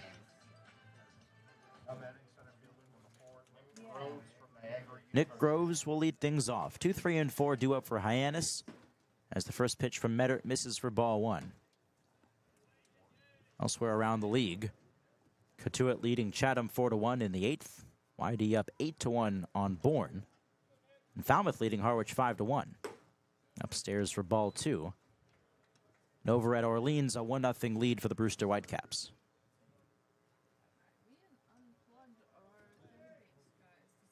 Groves 0 for 1, walk, a run, and a strikeout. As Meddard gets the called strike, 2-1.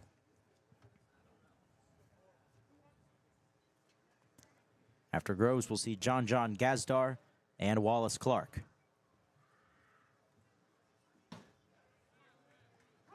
That one in there, 2-2.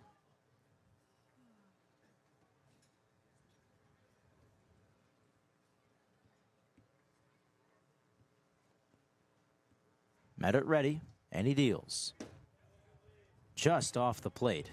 I'd say it's been a tight zone to this point. I was about to say the same thing. It's been a thin zone from left to right. Soup can moment. Payoff pitch. In there for a called strike 3. That one hit the soup can at the knees. Backwards K for Meddert to open up the 4th. There you go. That's how you reset him, and he's living on the outside parts of the plate. And that brings up John Gazdar. First name truly is Jonathan, but John his childhood nickname, or so it was explained to me. First pitch buzzes inside for ball 1. His father is the lead chiropractor for the San Francisco Giants. Huh. John's father.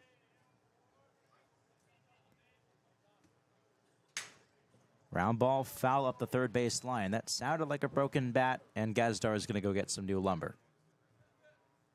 Well, Lord knows if he's ever got a misalignment, his pops has got him. You ever been to a chiropractor? I actually have not. Neither have I. I've seen the videos, though. Like, Yeah. the social media chiropractors are some of my favorite people to watch. I'm not going to lie. They're interesting people. I don't understand the science behind it, but it's cool. They have that magic touch. Yeah, I got literally. 1-1. 2 balls and 1 strike. I mean, you're kind of almost already a chiropractor because you offer to crack people's backs sometimes when, just like, hey, how you doing? You do have a good point. Allison DeWitt, our producer, I crack her back pretty well. Chopper third base side. It stays fair for Gray. Digs it out. Long throw to first. They got the out there. And Gazdar is out number 2. There we go. 2 smooth at-bats, painting the outside edges for that backwards K. And off the crack of the bat, getting the ground out. I knew you were going to come up with something. So here's Wallace Clark. Bases clear and 2 gone. Hyannis up 3 runs, 5-2 the score. Meddert deals, and it skips to the plate for ball 1.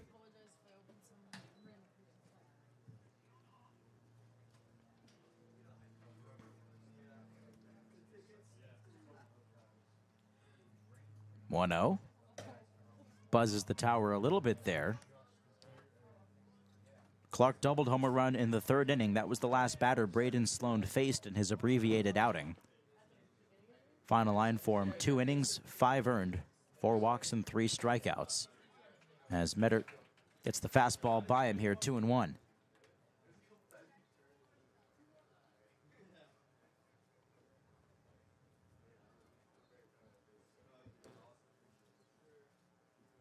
Two-one pitch. Swing and a miss evens the count. Now, it's interesting. We saw the first way through the starting rotation.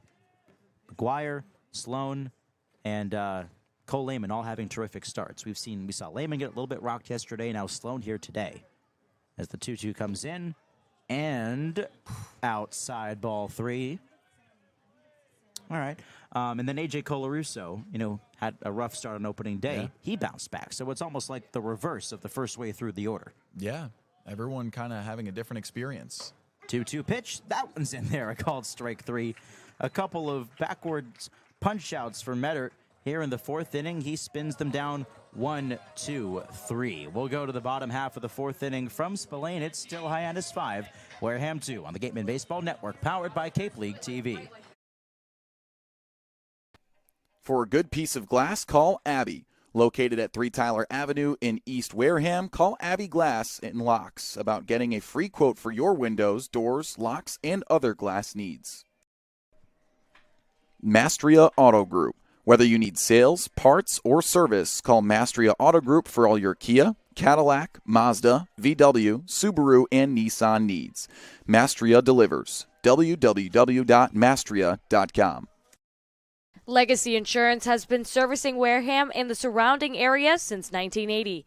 Call Legacy Insurance for all your insurance needs at 508-295-1315. Legacy Insurance, your hometown agency. Looking to buy or sell real estate in the South Shore, South Coast, or Cape Cod area?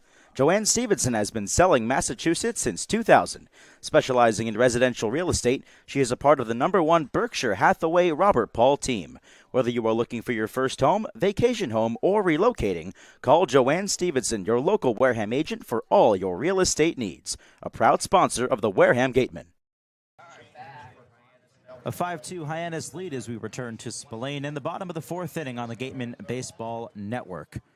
Back to the hill goes Trey Beard, and backed up to the plate comes the Clemson catcher, Jacob Jarrell, singled in the 2nd inning, off to a terrific start in his Gatemen and Cape League performance. They look to get the bats rolling here in the 4th.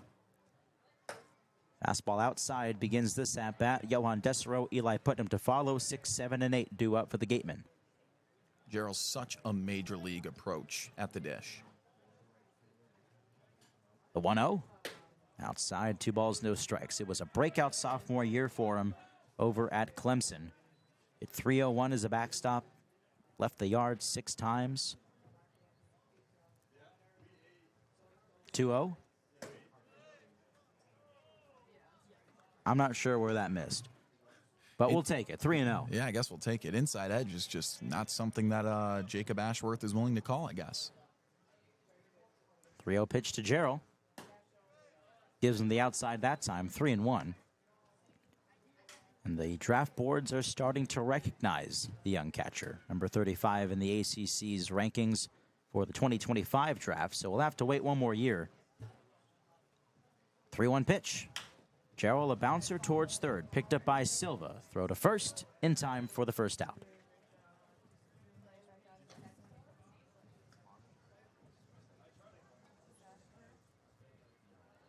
Couple of defensive substitutions. Appears Mason White is now in right field, replacing Kane Kepley. That is the only substitution for Hyannis.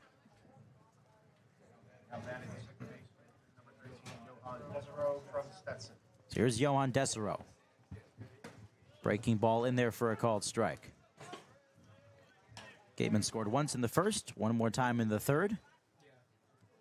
RBI for Murph Gray and Jace Reinhardt. Hyannis scored the bulk of their runs in the first inning, a 3-spot against Braden Sloan, as the 0-1's fouled back.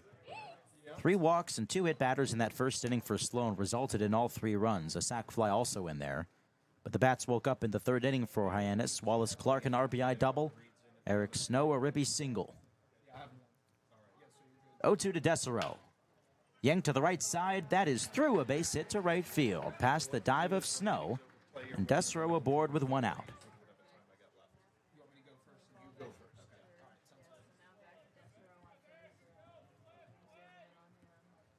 So here comes Eli Putnam. We saw it especially yesterday, Kyle, the bottom of the order really producing over at Bourne. That late inning comeback, 3 runs in the 7th, 3 more runs in the 8th. Well, they carried a ton of the weight. Really clutch in those late innings, too. First pitch to Putnam. Off to the right side and through again. A base hit to right field. Desero stops at second. And Putnam, 1 pitch is all he needs. First and second now for Wareham. They're starting to see that ball. I think Beard's only got so much time left on the mound right now. And your hunch may have been correct, Kyle Marchak. Out of the dugout for Hyannis for a conference on the mound here. And we'll see if that is the end of the line for Beard. Can't tell who's warming, if anybody, in that Hyannis bullpen down the right field line. Back-to-back knocks given up here in the 4th inning for the young left-hander. And with Colby Turner due up, looks like they're going to keep him in.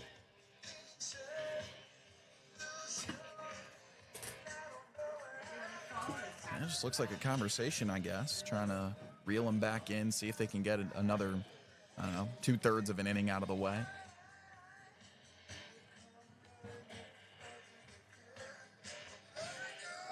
That brings up Turner.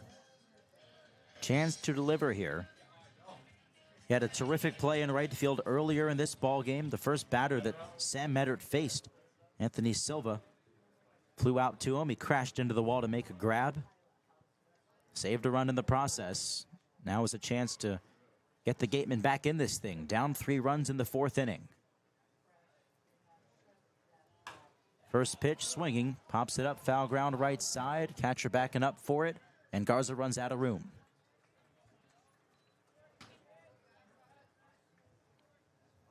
Turner the 9-hole hitter, so Brendan Summerhill would be next.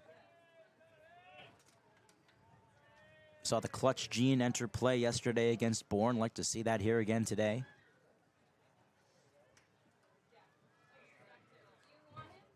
Decent speed out there with Desero at second and putting him at first.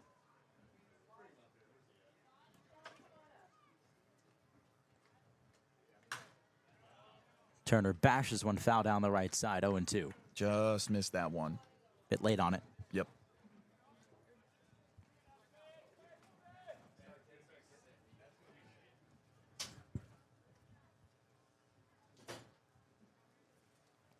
Turner settles back in.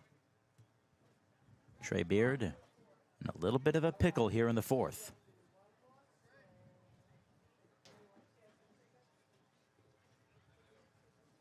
Oh, 2 to Turner. Another one just a bit behind. Fouls it away again.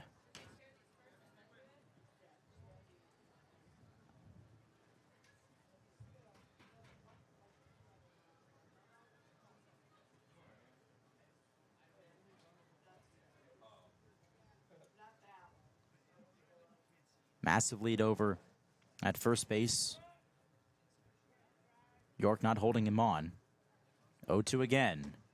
Inside it nearly hit Turner, that breaking ball. He was ready to eat that, too. Didn't flinch. Got the shin guard on, but he would have taken it anywhere, probably.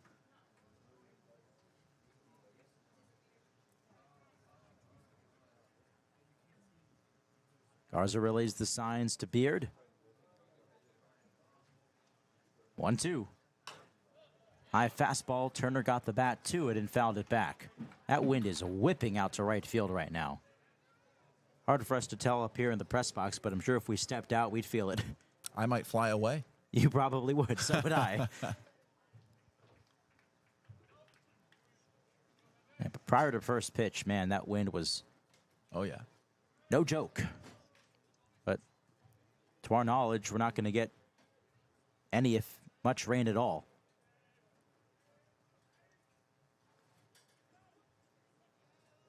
1-2.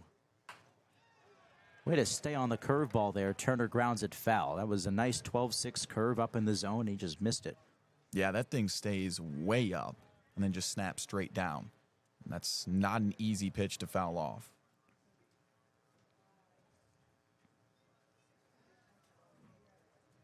This will be pitch number 7 in this at-bat to Turner. 2 on and 1 out. Tying run at the plate. 1-2 again. Turner pops it up right side. Snow, the second baseman, has a beat on it. Makes the grab for out number 2.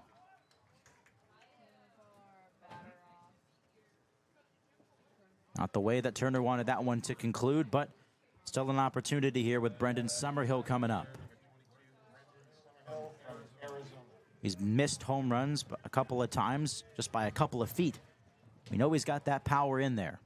And with that wind blowing out to right field, it could quite literally be a perfect storm.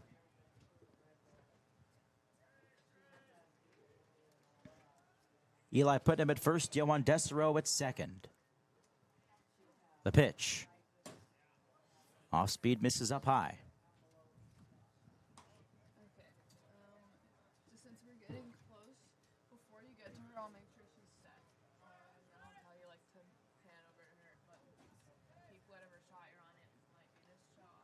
They've got Summerhill shifted here a little bit. Second baseman playing on the edge of the outfield grass. Shortstop close behind second. 1-0 pitch. Misses outside again. Don't blame Beard for being careful with him. He's got gap-to-gap power. Doubled against him in the first inning, came around to score. Ground out to second base his last time up. 2-0 to Summerhill. Poured in there for a strike.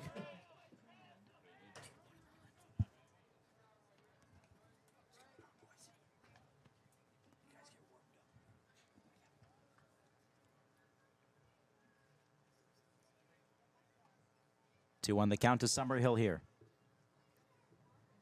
Gatemen look to keep the rally going in this fourth inning. Down low, ball 3. Bobby Bozer in the on-deck circle. He's 2 for 2. Doesn't get any easier if you walk him here. They do have that base open. No, a big chance to capitalize here with 2 down. Beard with the sign, checks second. Deals. And fouled back. A full count now on Summerhill. And with that, the runners will be on the move with this next offering.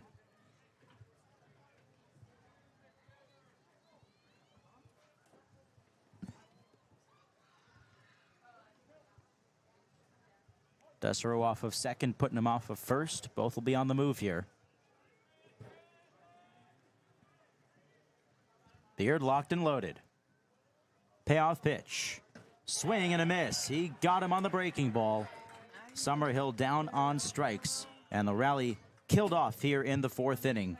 Gatemen strand a pair. Will go top of 5 here from Spillane. Score remains Hyannis 5 and Wareham 2 on the Gatemen Baseball Network. Brought to you by Cape League TV. But first, we'll send it down to Madison Walker waiting for us. And its contribution to the local economy as a treasured summer attraction. Cape Cod 5 is a community bank serving customers throughout Cape Cod, the islands, and southeastern Massachusetts. Founded in 1855, the bank's mission is to enrich the lives of those it serves while contributing to the health and vitality of its communities. Cape Cod 5 provides a full range of banking solutions, including personal and business banking, residential mortgages, investment management, and trust.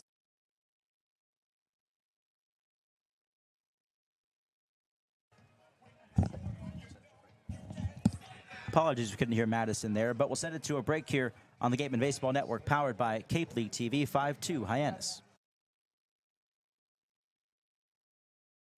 Let's wind the clock back to those times. You were a pitcher at Wright State. Now tell me how you got the opportunity to go to Wareham and what that time was like for you. Well, you know, I had gone out for the Pan American team in '91 just to kind of get my face and name out there nationally. And I made the first couple of rounds of cuts. So all of a sudden, people started to take notice. When I was fighting, I wasn't going to make the team. I was a freshman coming out of Wright State. Opened some eyes, but wasn't ultimately going to make the team. So when I get cut, I get a call from Alaska. The 2 top leagues, the number 1 was Cape Cod, and then the Alaskan League was a really good league too. But those were the 2 big ones. I got a call from Alaska. I got a couple calls from the Cape. I got a call from Wareham, and they said, we have a kid that's going back home, and would you be interested? I mean, they didn't even have to finish their sentence, and I was like, I'm packing. I'll be there as soon as I can get my 85 Ford Tempo on the road and up there. So, did you enjoy that clip? Well, you can catch the rest of this episode and all episodes of Wareham Whip Around, the official podcast of the Wareham Gatemen, available now on Spotify and Apple Podcasts. Welcome back to Spillane Field, top of the 5th inning here at Wareham. 5-2 Hyannis, as Sam Eddard deals to Anthony Silva, a ball inside. Ethan Eibe alongside Kyle Marchak on the Gatemen Baseball Network. Silva, Zach Yorks, and Eric Snow due up for Hyannis here. 3 runs in the first, 2 more in the third for the Harbor Hawks. They have the lead. Eddard clips the corner, 1-1. Pitched a clean 4th inning. This is his 3rd inning of relief for Braden Sloan. Stranded the bases loaded in the 3rd when he came in. Silva right back to Meddards. He's got it. Underhand toss. Easy peasy, out number 1 right there. There we go. We'll take it. Way to be ready for that one. Head on a swivel. Just snag that one. And he's so calm on the mound, when he gets in a rhythm. Doesn't let anything shake him out there. Not even a comebacker. Just stuck the glove up. Want to say that ball caught him a little bit, too. Yeah. Here's Zach York. Ground ball to first. Backhanded. Putnam Underhand toss to Medard, covering out number 2. That's what we like to see. A couple of quick outs here in this 5th inning. Knock on wood. We got plenty of wood to knock on around here in this press true. box. The tree house, as we call it. Yes, it is. Or maybe just me. I think we should make that a thing. All right. I'm pretty sure that's a thing. We'll make it a thing. It'll be a thing. Absolutely. Here's Eric Snow. Bases cleared, 2 gone. The second baseman stands in. First pitch, a called strike on the outer half. Medard has thrown 45 pitches here in relief. 0-1. Cut and a miss.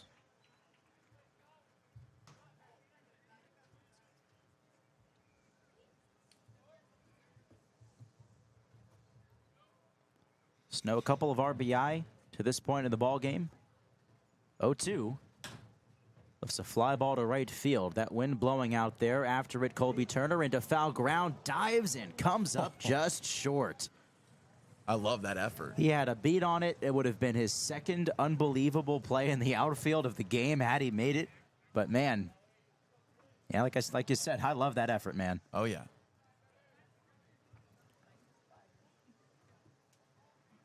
And you're dealing with the wind as well. Overcast skies. Not easy out there right now.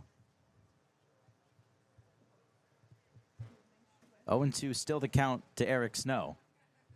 Out of Auburn.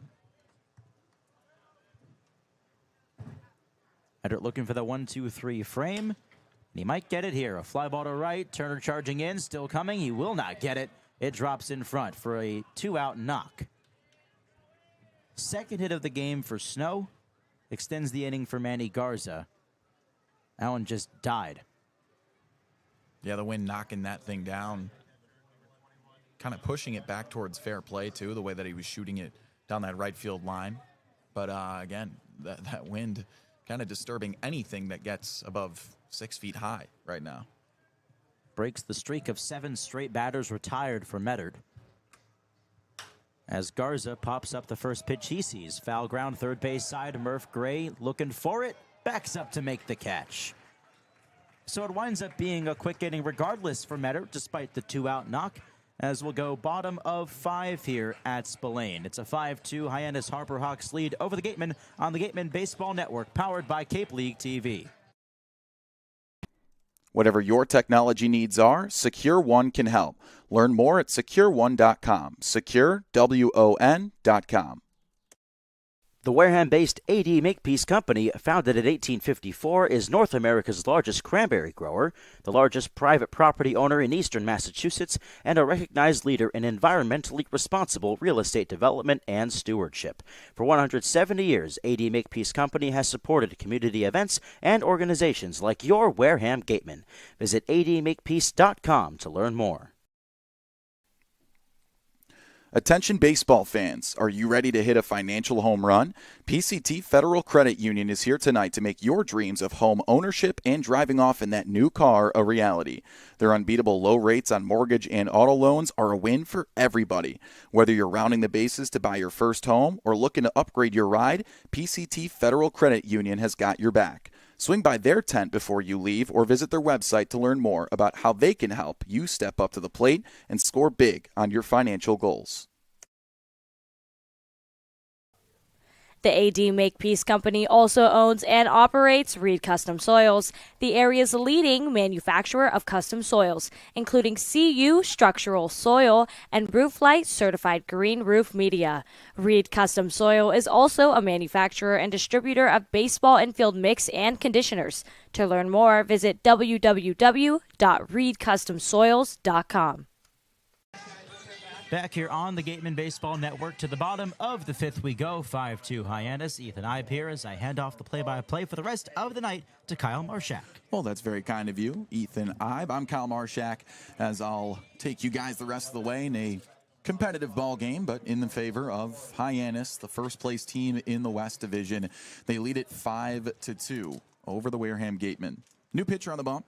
In relief of a solid start from Trey Beard, it's the righty out of South Dakota State as Bozer drops a bunt and rolls it foul.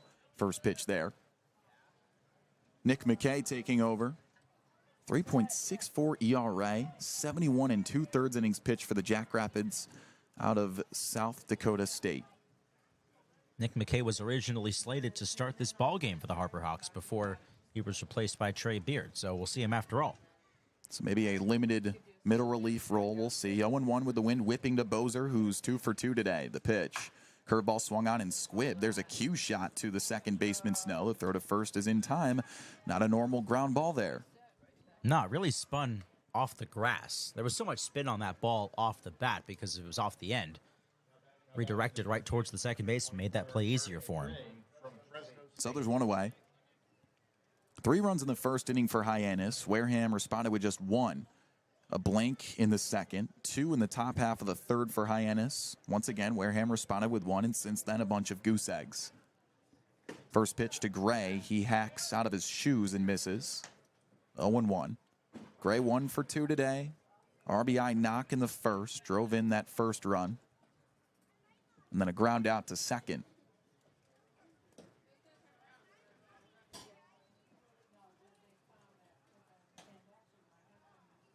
So as you said, Nick McKay was originally slated to start today's game. Instead, coming in here in the bottom of the 5th. 1-1 deal. Painted, but outside, 2-1. Zone's been small east to west today for Jacob Ashworth, the home plate umpire.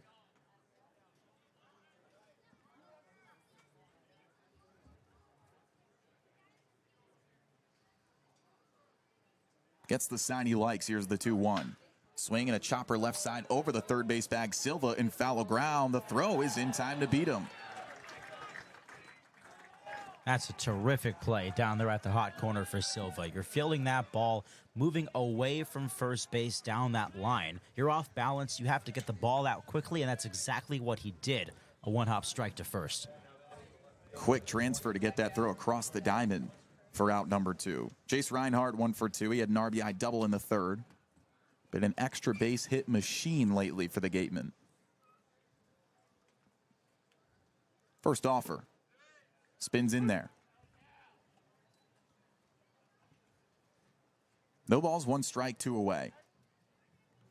Gatemen looking to come back from a 3-run deficit midway through this contest. From the full, here's the 0-1. Swing and a line shot past the diving glove of the third baseman Silva. Clark stops it. The throw is nearly not in time. Great defensive effort to keep it in the infield. A single nonetheless. Gatemen will take it as they look for a 2-out rally here. That's the second hit for Reinhardt. So now it's Nate Early, batting 5th for the Gatemen today. He's 0 for 2, lined into a double play in the first, and then struck out looking back in the third. First lefty for McKay to see today, and an early pickoff attempt over to first. York couldn't handle it. That is a big man over there at first. 6'2", 275, and can field his position.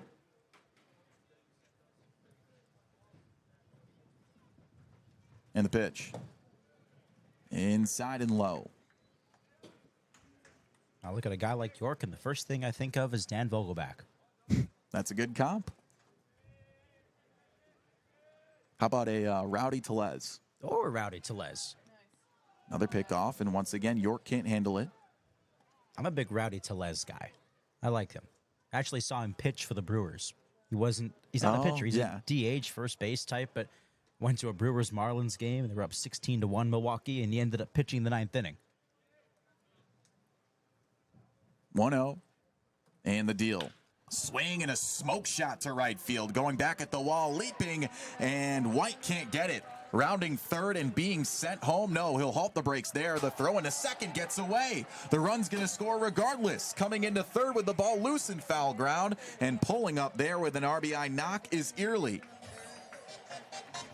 All sorts of chaos with 2 outs for the Gatemen. That is the hardest hit ball we've seen Nate Early hit all season long. He absolutely smoked that one. Didn't lift it enough for a home run, but the Gatemen certainly will take it. And the benefit here on the ball getting away, now it's a 2-run ball game. Early with a frozen rope to bring in a run. Now that one really brought in by the error of Mason White, who was substituted in right field by Kepley just a few innings ago. So now it's a 5-3 ball game. Gatemen, just like that, right back in it. And they do have clutch bats. Another 2-out knock. Especially this guy coming up, Jacob Jarrell. Jarrell's had a hot start. 2 for 4 to start his Cape career. The first pitch curveball, frisbees upstairs. So Early advancing on that errant throw, stands on third as Reinhardt came around to score with 2 away. And Jarrell representing the game-tying run. 1-0. Did he go? Yes, he did. 1-1. Matthew Kane puts the fist up in the air. Throwing error has actually been given to the second baseman, Eric Snow, on the relay.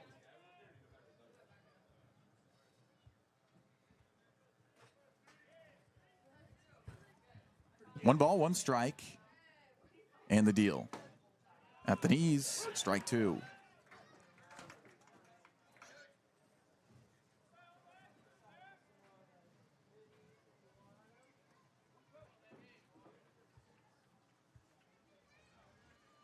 McKay set. The pitch. Bounces outside and squibs away. Coming home and shrinking the run for the Gatemen is Early. 5-4. Wareham is coming back. Well, they get the benefit of the error after the double. Now the wild pitch. 1-run ball game just like that. All with 2 outs. 1 ball, 2 strikes, 2 away. Bases empty now for Jarrell, who represents the tying run, bottom of the 5th. McKay, the pitch. Upstairs and inside, full count.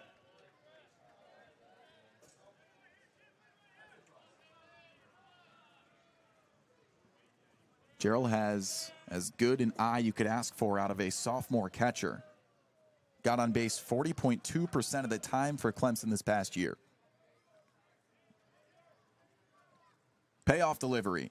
Swing and a miss. A rare strikeout out of Jarrell ends the side, but McKay gave up 2, pardon me, in the bottom half of the 5th. The Gatemen coming back. They're down 1, 5-4 as we head to the top of the 6th on the Gatemen Baseball Network, powered by Cape League TV.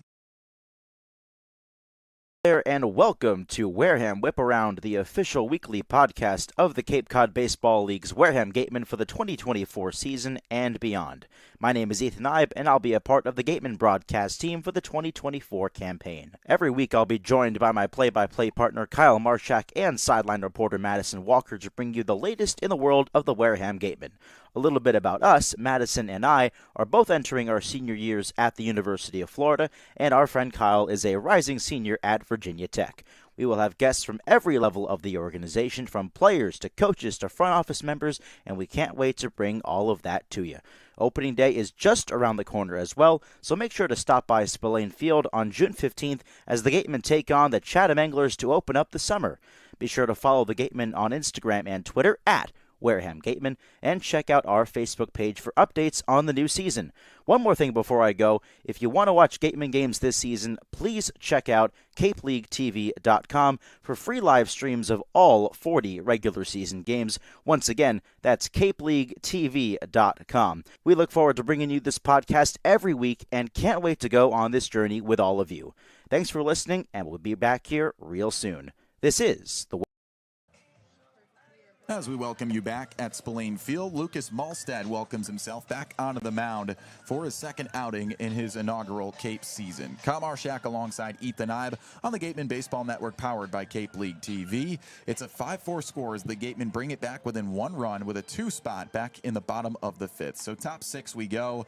And you know what? Malstad has had some good stuff so far this season. He had great stuff with Clemson this past year, a guy who could continue this trend of good bullpen stuff for Wareham. Absolutely. This is actually Malstad's debut here in 2024, but he is a returner to the Gatemen. He was on the team in 2023, a 4.22 ERA this year over at Clemson, so he's got to feel comfortable throwing to a catcher he already knows very well in Jacob Jarrell. Oh, yeah. pretty much the main guy as the backstop for Clemson this past year as a true sophomore.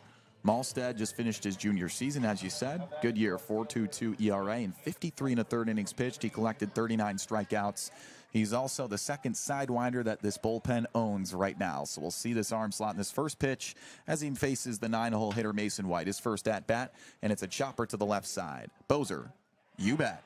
Nice pick over there by Putnam, and there's one away.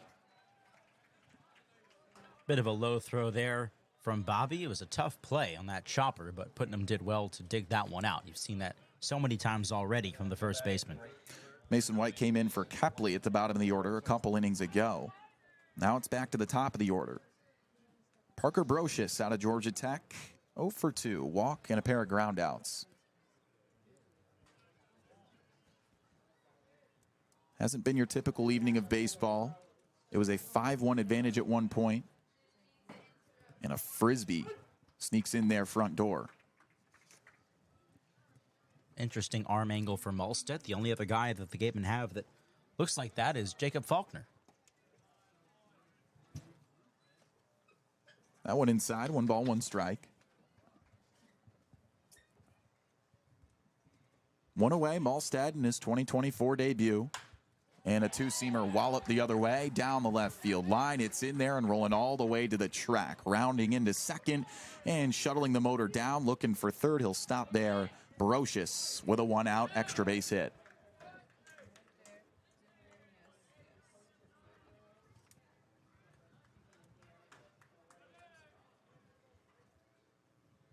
Malstead not a guy that gives up a lot of hits.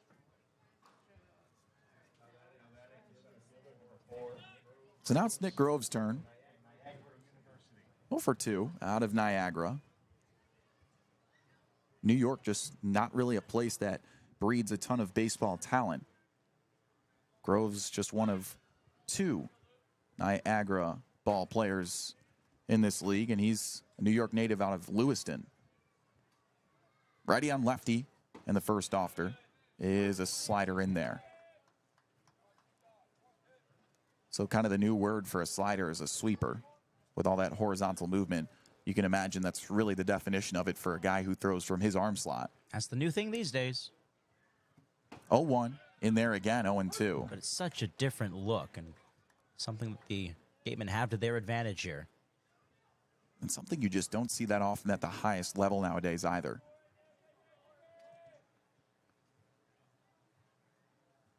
Oh, 2, 1 away. Frisbee's down low. I mean, just off the top of your head, right? How many sidewinders or submariners can you think of at the highest level right now?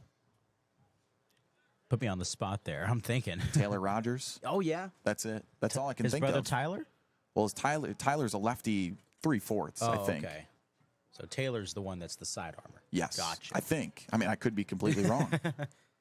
1-2, just misses down low and inside. Another example of brothers at the big league level as well. How about this? A former Wareham Gatemen, I think, if I'm correct, if not in the Cape, Pat Neshek. That one fouled off. Yep, Pat Neshek, newest Cape League Hall of Famer, as a matter of fact. Pitched with Wareham. There we go. Off the top of the dome right there. Was that closer on the 2001 title team for the Gatemen? Neshek with a long career as a successful reliever in the majors too. 2-2 deal. Called strike 3. With a thin bristled brush, he just painted that thing on the outside edge. And a backwards K for out number 2.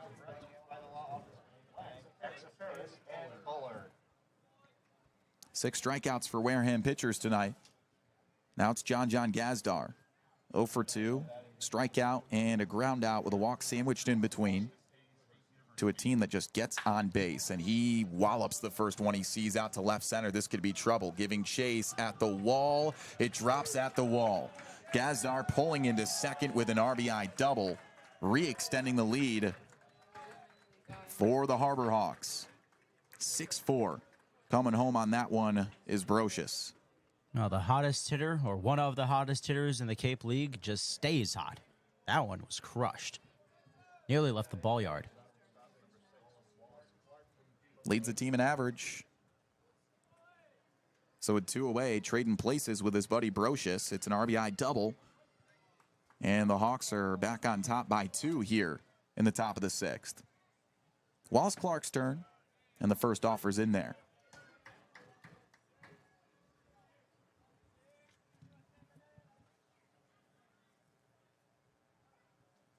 Clark out of Duke. Here's the 0-1. And the Heat misses outside.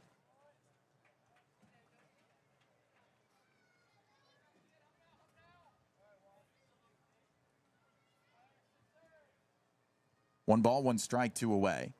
Drops down and lets it rip. It's down low, 2-1. Like, talk about clutch hitting, right? We've seen 3 or 4 2-out RBIs so far tonight between these two teams. More on the side of Wareham, really. But this Hawks team just starts early. Here's the 2-1. And a slider off the plate, apparently. 3-1. But it's really 2 of the hottest offenses in the league facing each other. First and second in average between the Hawks and the Gatemen, respectively. But a big gap in favor of the Hawks. 3-1 is skied high into right center, fighting the fog and the lights. And snuffing that one out is Summerhill. That retires the side. An RBI double from John Gazdar brings in a lead extender for the Hawks. It's 6-4 as we head to the bottom half of the 6th on the Gatemen Baseball Network, powered by Cape League TV.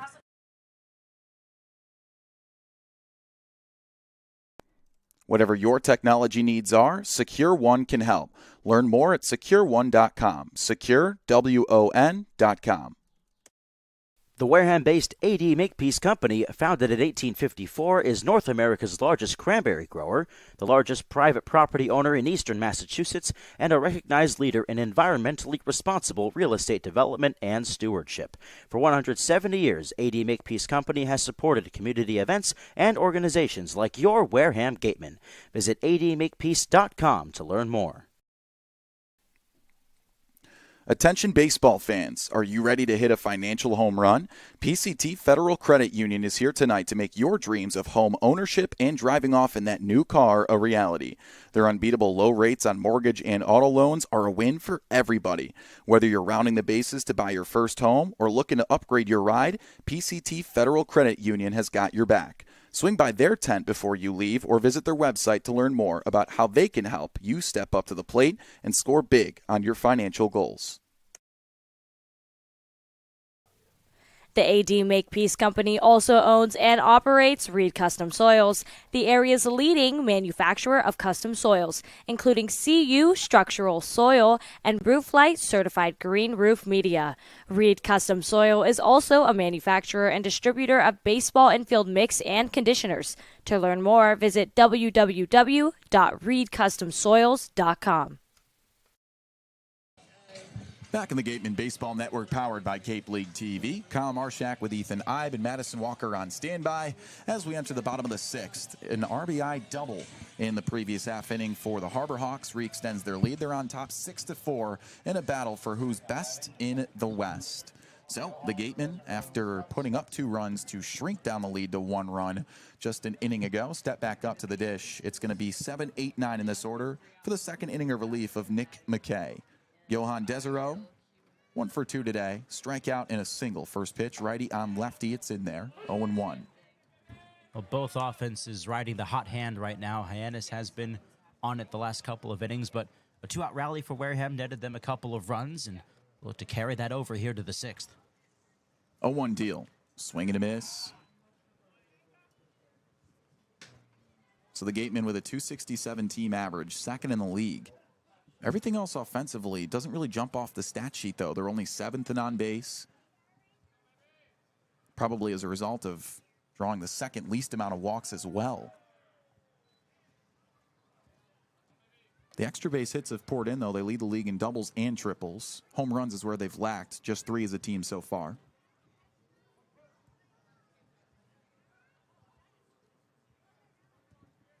McKay from the full. Here's the 1-2 to Desiro.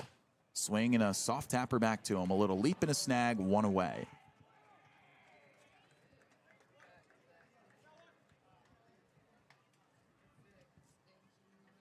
One for 2 is Putnam.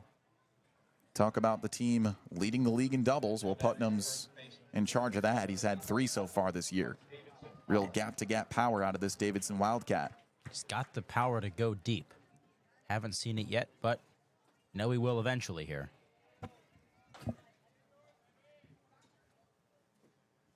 First offer shows bunt. Pulls away. It's ball 1.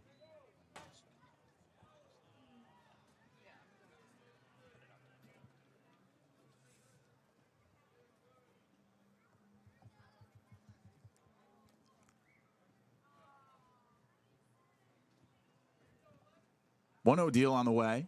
Swing and a deep fly down the left field line. It is way out of here. Right on cue, a solo shot brings it back within 1, and Putnam goes yard for the first time on the Cape. It was only a matter of time. Eli Putnam's first as a Gateman. The Atlantic 10 home run champ has his first in the Cape League. Good call, brother. Good call. And it's a 6-5 score. Gatemen down 1.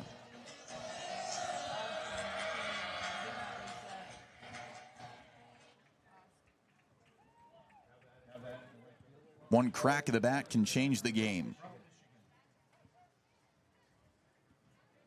First pitch to Colby Turner, who's 0 for 2. Called strike in the outside edge. 355 feet, 94 miles an hour off the bat for Putnam. Tucked it just inside that left field foul pole with some distance. That one fouled off. 0-2. And a shout out to our favorite TrackMan operator, Sean. We call him Spider-Man Sean for the parameters on that one. You guys should see him climb. 0-2 with 1 away. Swinging a crack of the bat into center. And he couldn't find it. The center fielder Groves lost it, and it rolls all the way to the wall. Racing into second. Feet first slide and a double. Colby Turner with another extra base hit. His first knock of the afternoon. You could see it coming for Turner. He has had a couple of good at-bats, competitive at-bats today. Finally puts all the pieces together on that one. Lines it right back up from where it came. And luckily for him, the center fielder Nick Groves kind of lost that one in the lights a little bit and had it sneak by him. Gets the extra 90 feet on it. Whatever we can take, and the Gatemen have the tying run in scoring position. So it's back to the top of the order. That's not who you want to see at the dish with a game-tying run. On second, it's Brendan Summerhill. He's got a double. He's 1 for 3 today, and he can hit gap to gap. Single and an error for Turner, so no double on that one.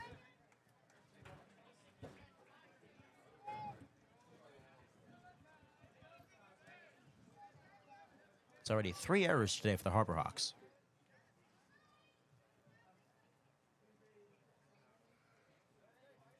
Righty on lefty. On the outside edge, 0-1 to Summerhill. Summerhill had that clutch hit yesterday at Bourne. Gave the Gatemen the lead they would never relinquish. 2 for 4 day with a ribby. He's already got a hit today, doubled in the first. 0-1.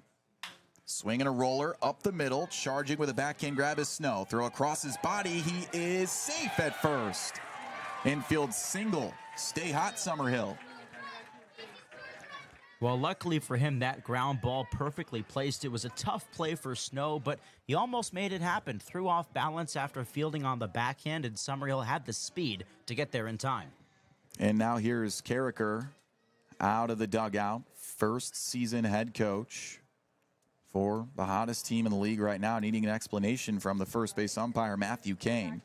I guess he's sufficed for now. So with 1 away, the corners are occupied. The game-tying run is on third in the form of Colby Turner. The go-ahead guy on first with speed is Summerhill. And Bobby Bozer is 2 for 3 today. Good situation for the Gatemen. Nick McKay battling here in his third inning of relief. Bozer still looking for his first RBI. Down low.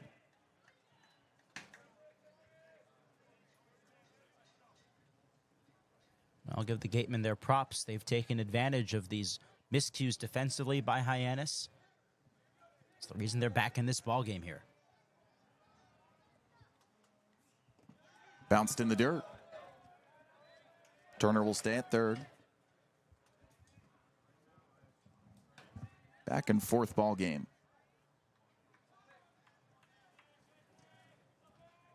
The one thing we've been missing, though, a Gatemen lead. Just nipping at the heels of the Hawks all day today. Hitters count to Bozer. 2-0. Down low. Just nipping at the corners. Bozer's got a good eye, though. 3-0 with one away. Bottom six and a huge chance for the Gatemen.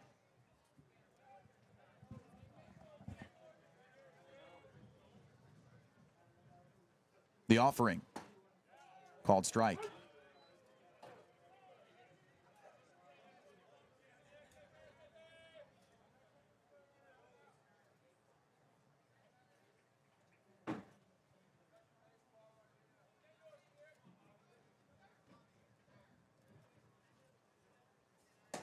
Swing and a miss. That was his pitch. Well, McKay really challenged him with that fastball there, and Bozer gave it all he had on it.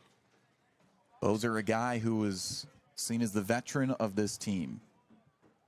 Junior in the portal, led this squad in games played last year.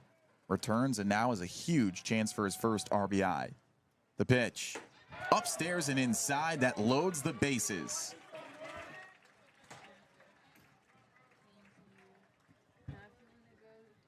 So now it's Murph Gray. 1 for 3 today. Coming into this contest of qualified hitters, leads the team in average. 375 through his first 7 games. When you're in need of a big hit, Murph Gray is a guy you can go to. Already has an RBI tonight. All 3 stations occupied. With 1 away, the big righty out of Fresno State. First offer to him. Swing and a tapper, left side in the hole, into left field for a base hit. 1 run scores, rounding third the throw, offline, another run scores. The ball gets away and they'll halt the runners there. How about Turner and Summerhill coming home? Bozer scoots on to third, and digging into second with an RBI knock is Gray. The Gatemen take the lead in the 6th. Their first lead of the ball game. How about this? A 3-run 6th inning, and still a chance to add on here. Gray just found a perfect little spot for that one, right in between short and third. Silva gave it a shot, got by him. Clark gave it a backhand stop, it got by him. Perfect little squiver, and then that throw home was offline. A high-scoring affair between 2 of the best hitting offenses in the league early here in 2024, and sure enough, the Gatemen find a way to come through. They lead at 7-6 with 1 away and 2 runners on here in the bottom of the 6th. And now we have a meeting of the 3 umpires. Don't know what they could be talking about here. Well, Murph doubling his RBI total for today. So rounding third as that ball scooted away is the lead runner Bozer. At least he stands as the lead runner right now. I think Mobbs and maybe Smythe talked to the umpire saying, hey, he ran into the third baseman over there. He could have went home on that ball that scooted away on that last throw. Well, we'll see if anything comes of this year. I mean, would it be the first time we've seen something overturned like that? Saw it at Brewster, a home run overturned. Yeah. Well, this would be a sweet treat if they gave the Gatemen an extra run here now that they lead at 7-6. And the call? Looks like they're going to keep him at third base. So a lack thereof. 1 away, second and third occupied. Jace Reinhardt, 7th hitter of the inning for the Gatemen. USC Upstate Spartan. He's got an RBI double. He's got a single to his credit. He struck out to start off his ball game. That's definitely in the back burners now. Chance for some insurance runs. Infield in, the pitch. Way outside, a nice stop by Garza behind home plate. Yeah, that's huge for Garza. Ball that you pick just like that easily could have gone to the backstop there. They gave an error to the shortstop Clark on that throw home.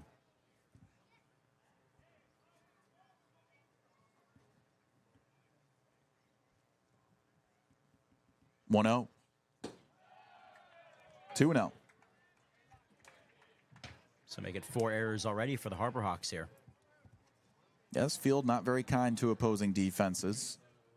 Sometimes not kind to the home team either. Hawks only had 9 errors entering play.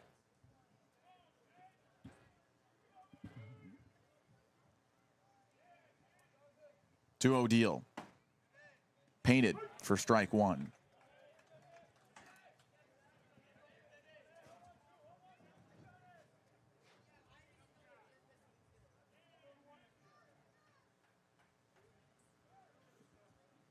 Seven-six Gatemen. 2 balls, 1 strike, 1 away, 2 runners on.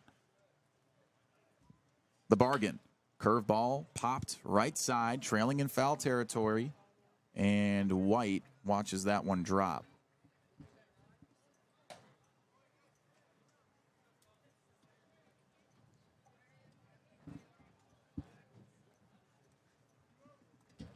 Two-two count.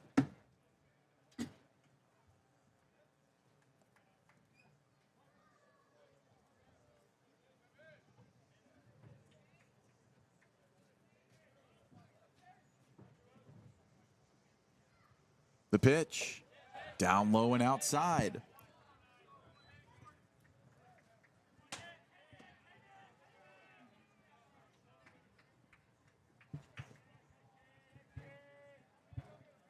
Gatemen have only walked once today.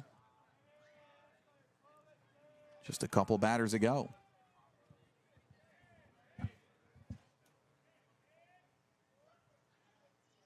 The pitch. Upstairs and outside. Big walk to reload the bases. 1 out. Stacked stations ahead of Nate Early, who digs in. He's 1 for 3, had a double last inning. And to no one's surprise, here comes the mound visit. Yeah, much needed one at that. Carricker looking down at the bullpen as he ambles out to the dugout. We'll see what his move is here. And I think the right move would be to get this arm out of the ball game. A guy who was supposed to start it initially got scratched and came in a couple innings ago as a potential long relief option. Well, 6 straight base runners have reached here against McKay in this 6th inning.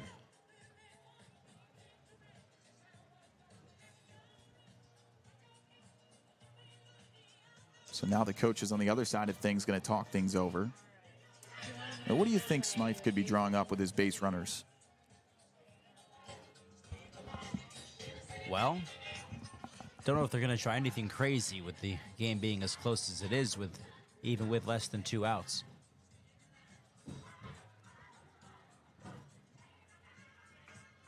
It's a quick conference over there.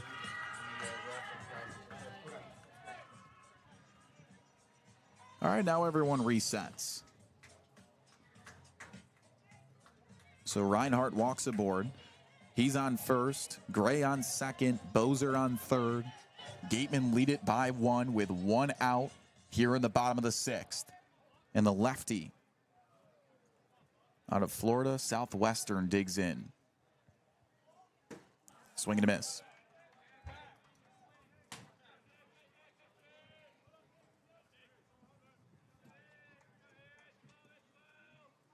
Yearly looking for his first RBI in the season.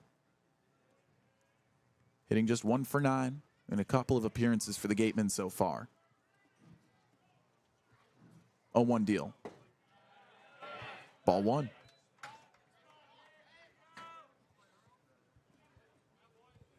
Well, we saw Early put a charge into one his last time up with that double. Came just an inning ago.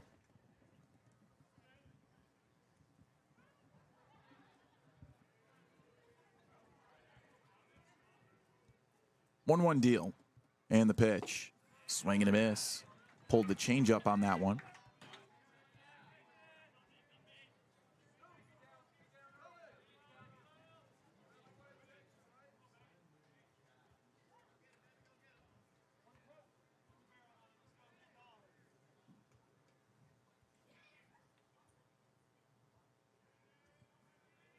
One ball, 2 strikes. Here's the bargain. Called at strike 3. That's out number 2. Bottom of the order strike there. Guess you got to expand the zone with 2 strikes here. But here's a good bat to bring up as now you see another coach ambling out of the dugout for Hyannis. Jacob Jarrell ready. And you'd have to imagine now is when we'll say goodbye to Nick McKay. Yeah, this is Carricker here to make the change.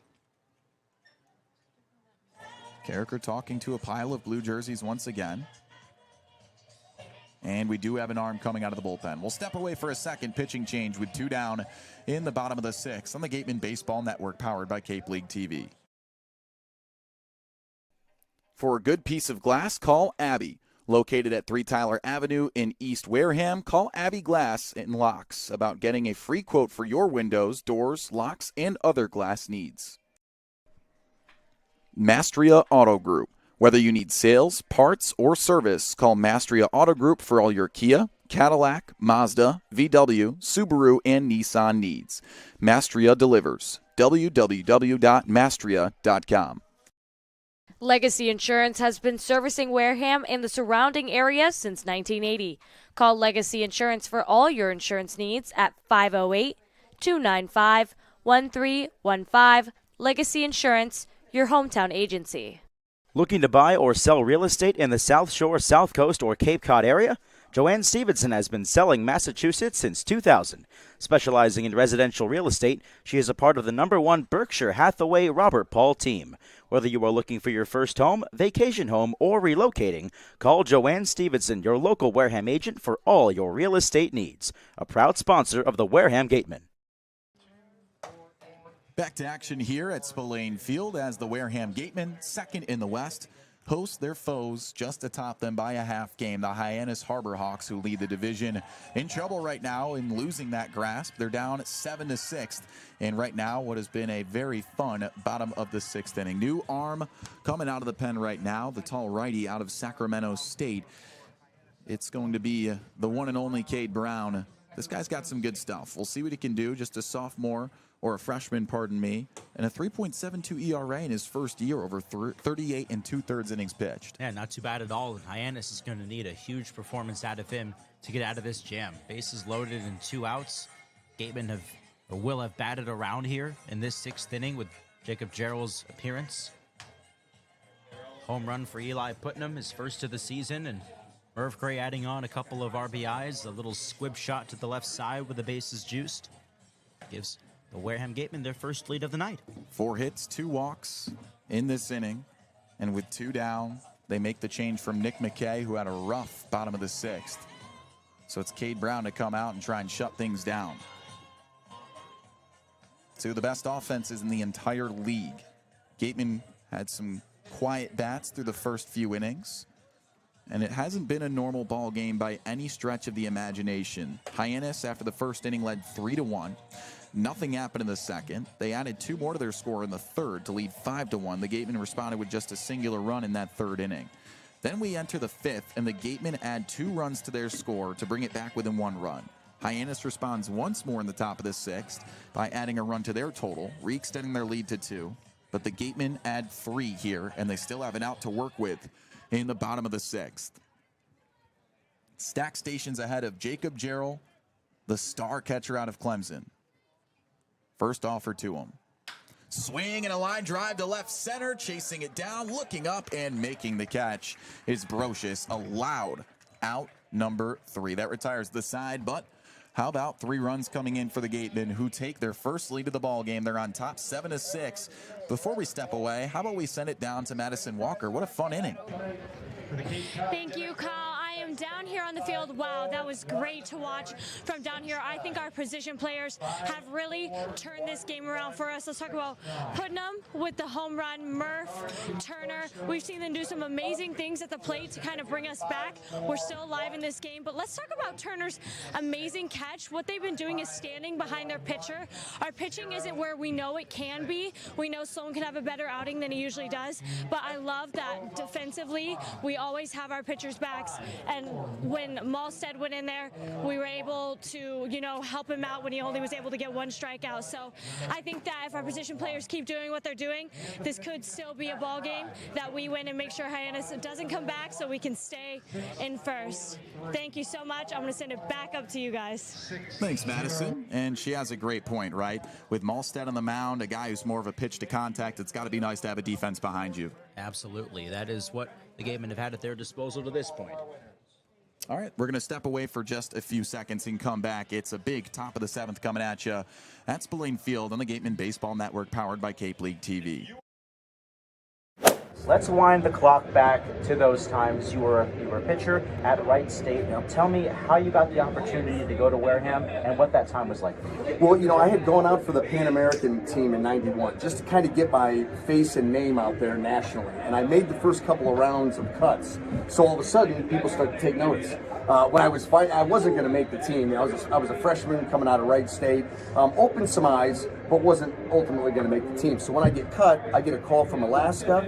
The two top leagues, the number one was Cape Cod, and then the Alaskan League was a really good league too. But those were the two big ones. I got a call from Alaska. I got a couple calls from the Cape. I got a call from Wareham, and they said. Anthony Silva to lead things off in Lucas Malstead's second inning of relief for the Gatemen, now working in a lead. And the first pitch just doinks in there for strike one. Great comeback effort by the Gatemen, their second straight game doing so in these latter innings, Ethan. Yeah, we love to see it. You had the clutch gene in them yesterday at Bourne, and so far it is back here against Hyannis in a game that largely could be considered the best on Cape Cod today. Battle for first in the West. 2-0 deal. There we go. That one a called strike.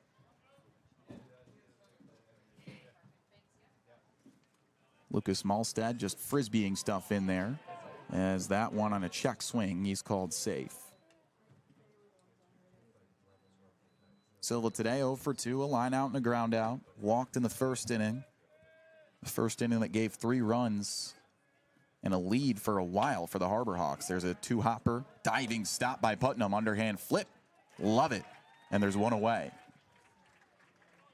Lovely defensive effort there from Eli Putnam. Half an inning after launching his first home run of the season. Nice little diving snare there to get to it. After a nice defensive play by the Gateman first baseman, here is the first baseman on the other side of things, Zach York. 0 for 1 today, hit by a pitch, walked, and grounded out most recently.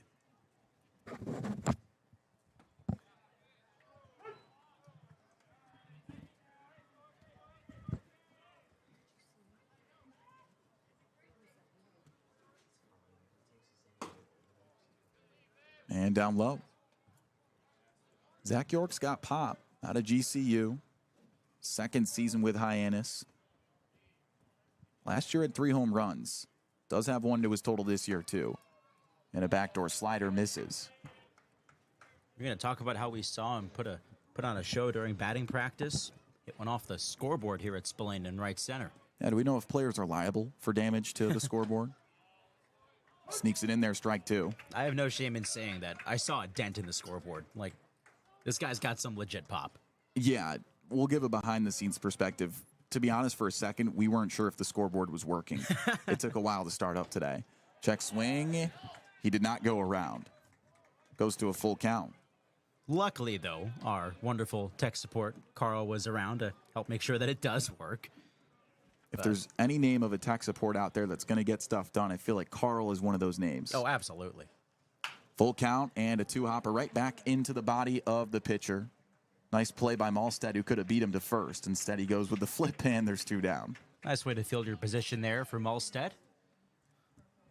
Eric's nose turn, he's 2 for 3. Sack fly back in the first and a pair of singles.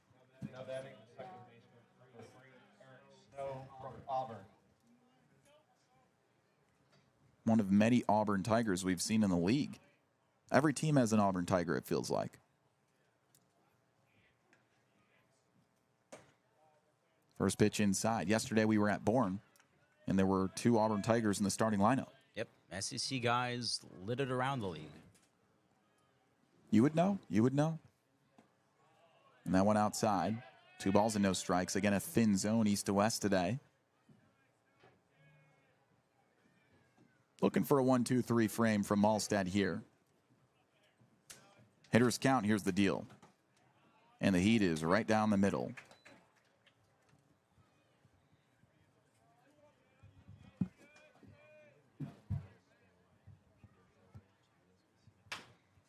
Right back to him again. Malstad races towards first, and the flip is in time. 3 up, 3 down. It's time to stretch at the ballpark as the Gatemen maintain a 1-run lead on the Gatemen Baseball Network, powered by Cape League TV. Whatever your technology needs are, Secure One can help. Learn more at SecureOne.com. SecureWON.com. The Wareham-based AD Makepeace Company, founded in 1854, is North America's largest cranberry grower, the largest private property owner in eastern Massachusetts, and a recognized leader in environmentally responsible real estate development and stewardship. For 170 years, AD Makepeace Company has supported community events and organizations like your Wareham Gatemen. Visit admakepeace.com to learn more. Attention baseball fans, are you ready to hit a financial home run? PCT Federal Credit Union is here tonight to make your dreams of home ownership and driving off in that new car a reality. Their unbeatable low rates on mortgage and auto loans are a win for everybody. Whether you're rounding the bases to buy your first home or looking to upgrade your ride, PCT Federal Credit Union has got your back. Swing by their tent before you leave or visit their website to learn more about how they can help you step up to the plate and score big on your financial goals. The AD Makepeace Company also owns and operates Reed Custom Soils, the area's leading manufacturer of custom soils, including CU structural soil and Rooflight certified green roof media. Reed Custom Soil is also a manufacturer and distributor of baseball infield mix and conditioners. To learn more, visit www.reedcustomsoils.com. Back to action here as we hit the bottom of the 7th, and it's a 7-6 Wareham Gatemen advantage on the Gatemen Baseball Network, powered by Cape League TV. I'm Kyle Marchak alongside Ethan Eibe. It's been a back-and-forth ball game, but the Gatemen take their first lead on a three-spot just a half inning ago. They batted through 9 guys. It started with an Eli Putnam home run and ended with an RBI single from Murph Gray.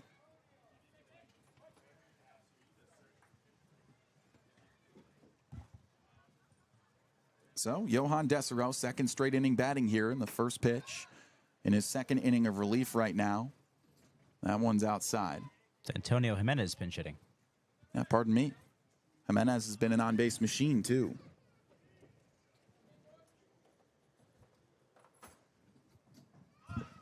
Showing bunt, pulling away.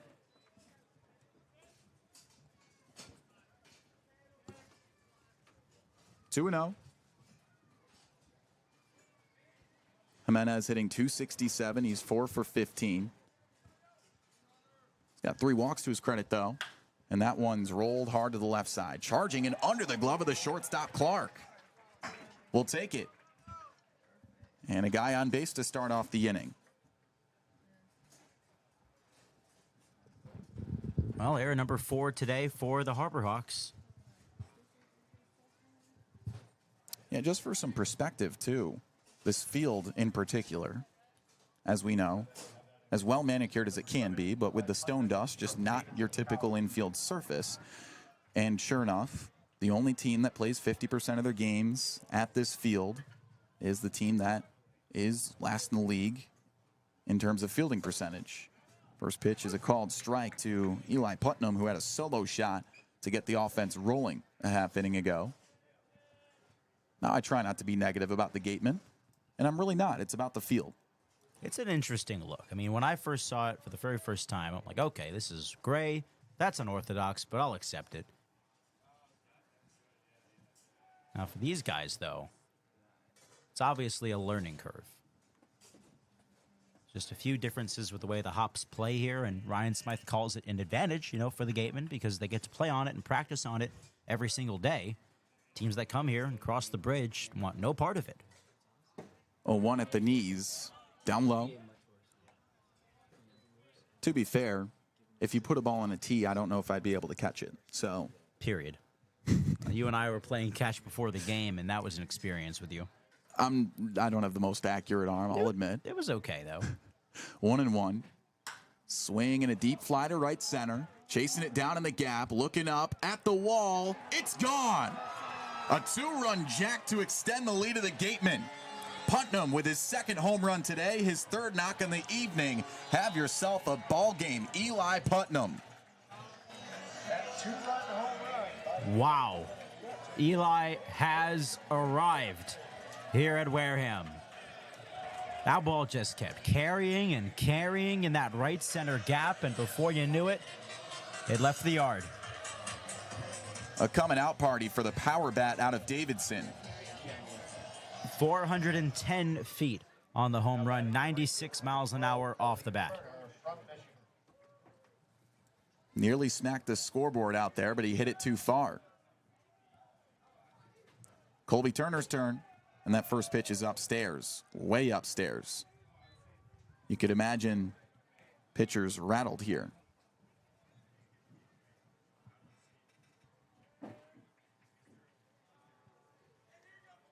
Cade Brown toes the first base side of the rubber, and here's the 1-0. Swing and a miss, an awkward one at that to the off speed. And again, how about the bottom of the order production? Putting him in the 8th spot. You think this might convince Smythe to bat him a little bit higher? Well, that 4-hole looks really good for him right now, I'll admit.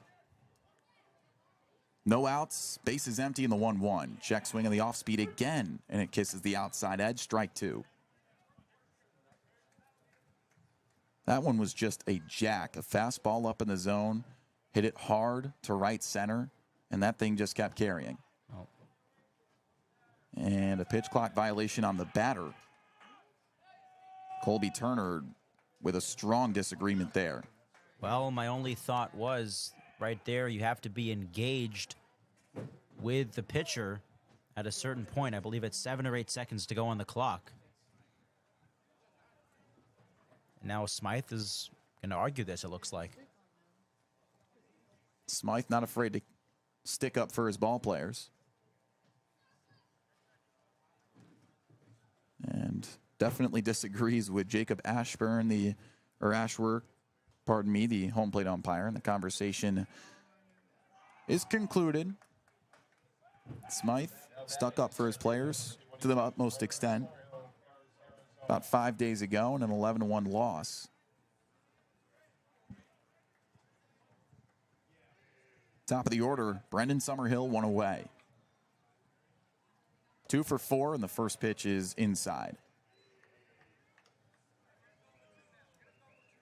2 homers this game, both to the quality of Eli Putnam. So now the team's got 5 in the year. Brown with a closed stance, kicks and deals the 1-0. Swing and a hard chopper. 3 hops into the mitt of snow. Sidearm toss to first in time. 2 away.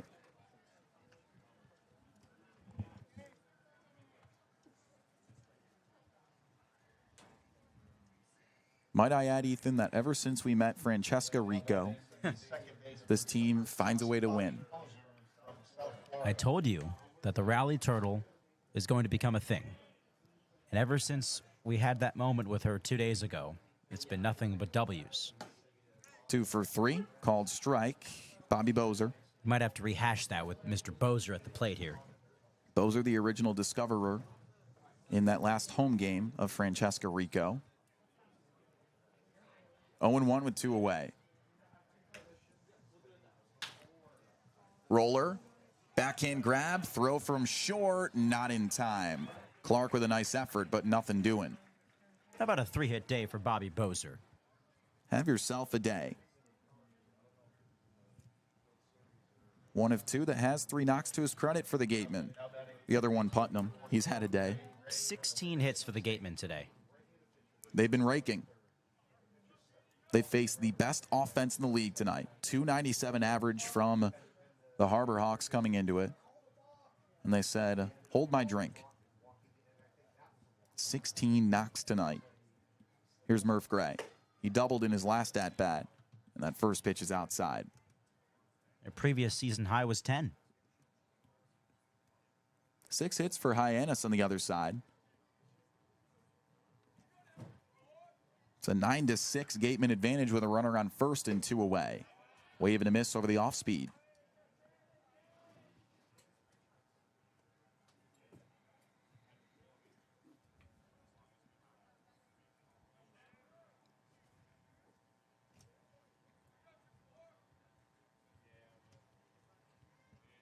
One offering. Runner goes, check swing. It's called outside. The throw, the tag, it pops out of the mitt.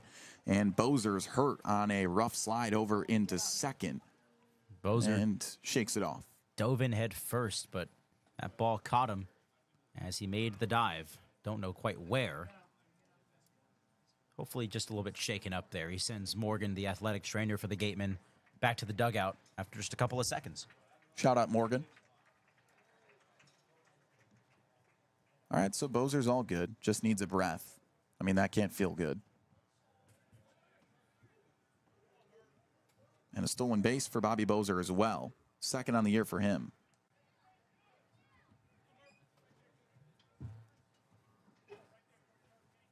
Murph 2 for 4.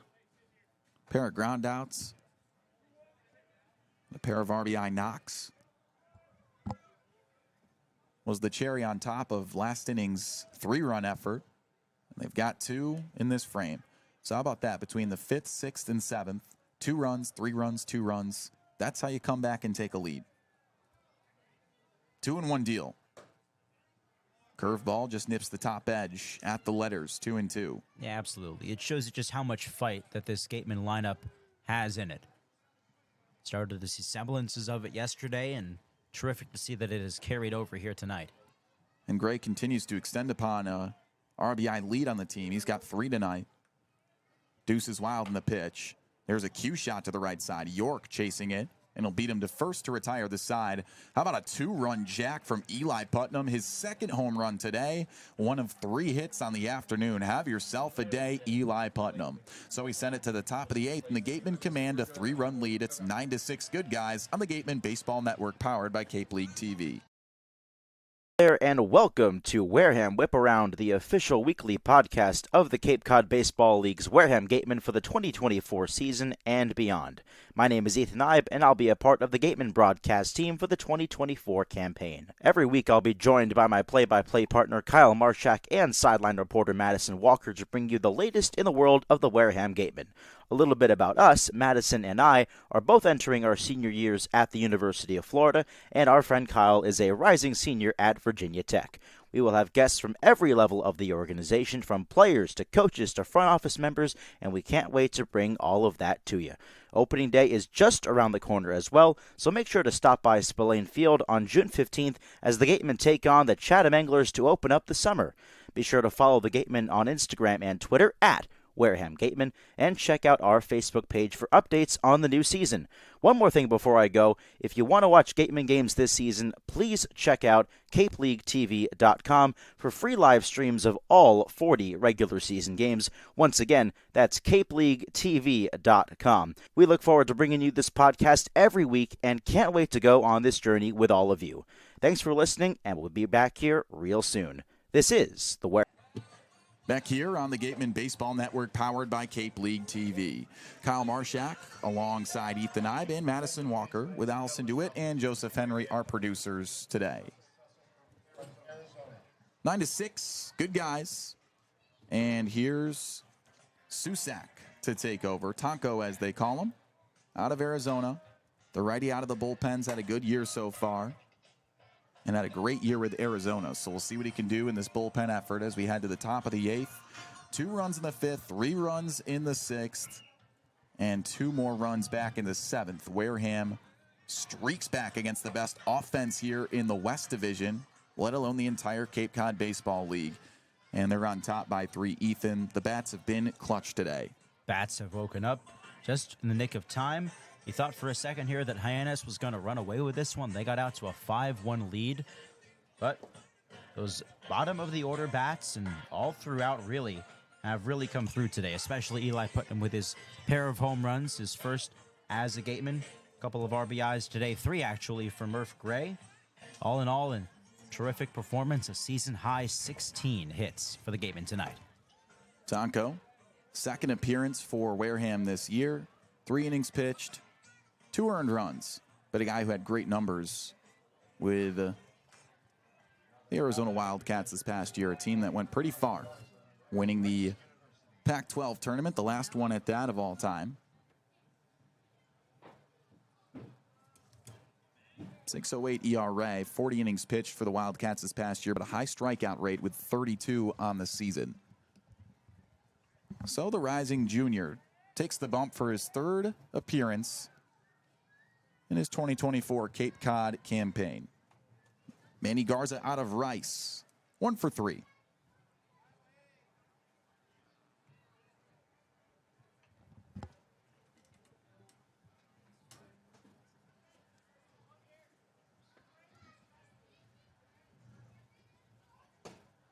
First pitch is inside.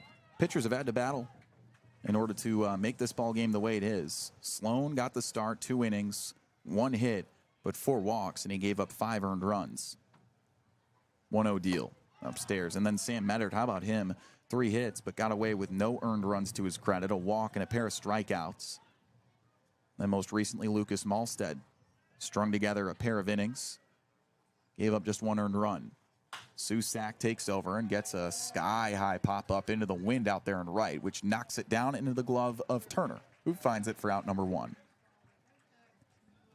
Bullpen last couple of days has been just absolutely locked down. After the Gatemen came back against Bourne yesterday, it was 6 innings of 1-hit shutout ball, and with the exception of the Malstead run that he gave up, more of the same tonight. So far today, combined 5 1/3 out of the bullpen arms and no earned runs. Or 1, that is, to their credit. Here's a lefty 9-hole hitter and a line drive to right. It one-hops and gets past the glove of Turner. Rounding first and digging in there is Kepley. He's going to go all the way to 3. Nearly trips, resettles, and sticks in there.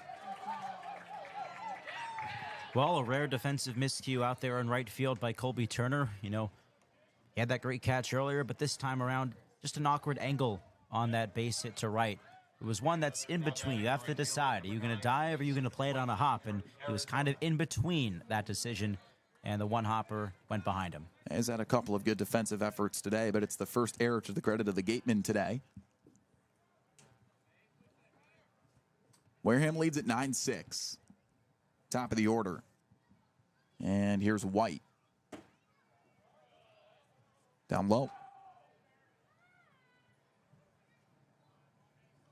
White doubled in his most recent at-bat, his first one. Replaced Brocious back in the 5th. And the pitch is in there.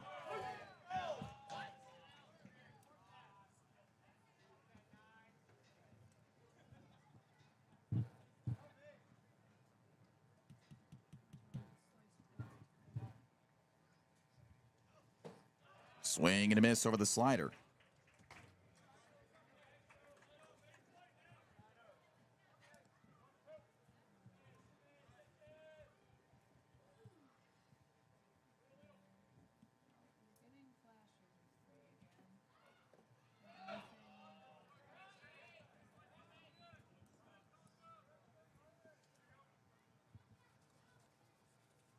Two with 1 away.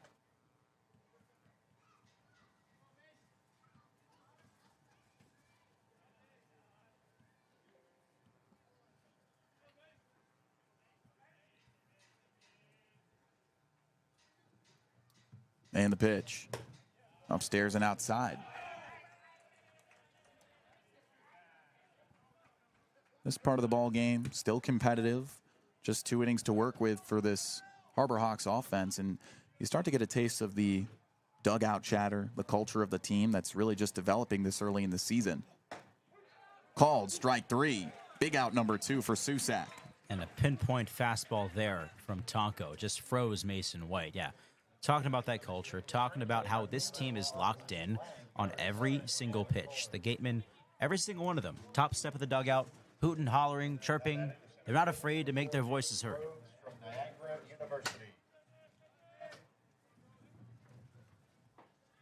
So with 2 away, Nick Groves out of Niagara. A walk and then a trio of backwards Ks. Swing and a miss, 0-1.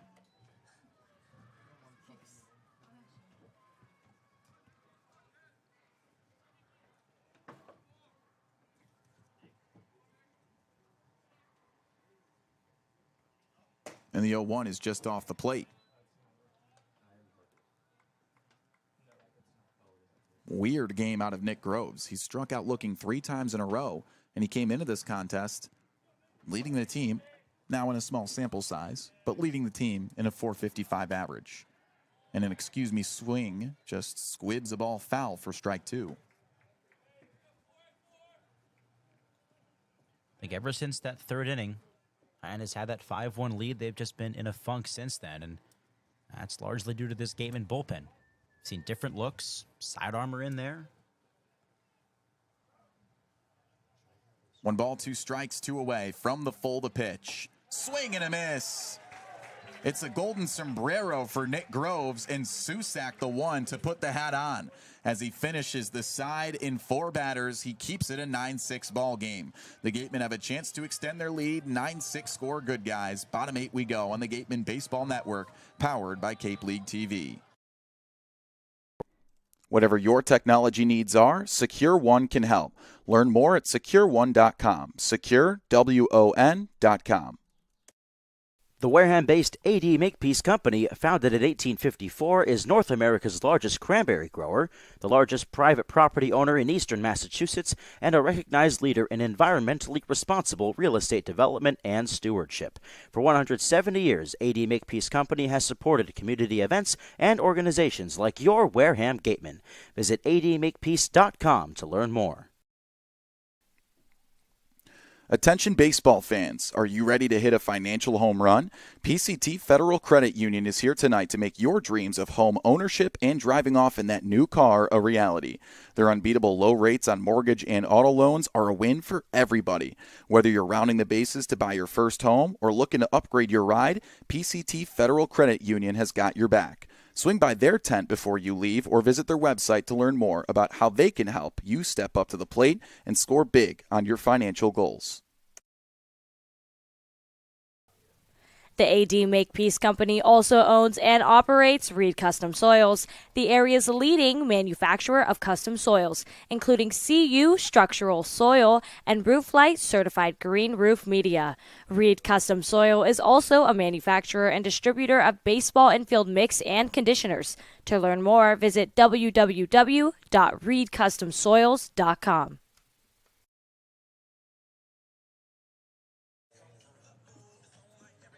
Joe Zerwa to take over here as we head into the bottom arcade crossland, the tall lefty out of Wachita Baptist University on the bump as the one to take over here in the bottom of the 8th, looking to hold a 9-6 advantage. The Gatemen trying to add to it. Kyle Marchak alongside Ethan Eibe on the Gatemen Baseball Network, powered by Cape League TV.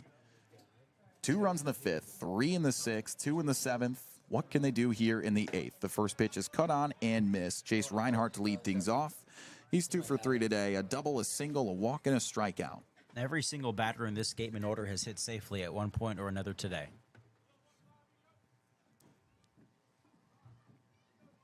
Third appearance of the year for the lefty. It's down low. 3 innings pitched. No earned runs, 4 strikeouts. Pretty good stuff for a guy who's kind of fallen under the radar. Now commits to Weatherford College. Powerhouse and JUCO out of Texas. And that one fouled straight back.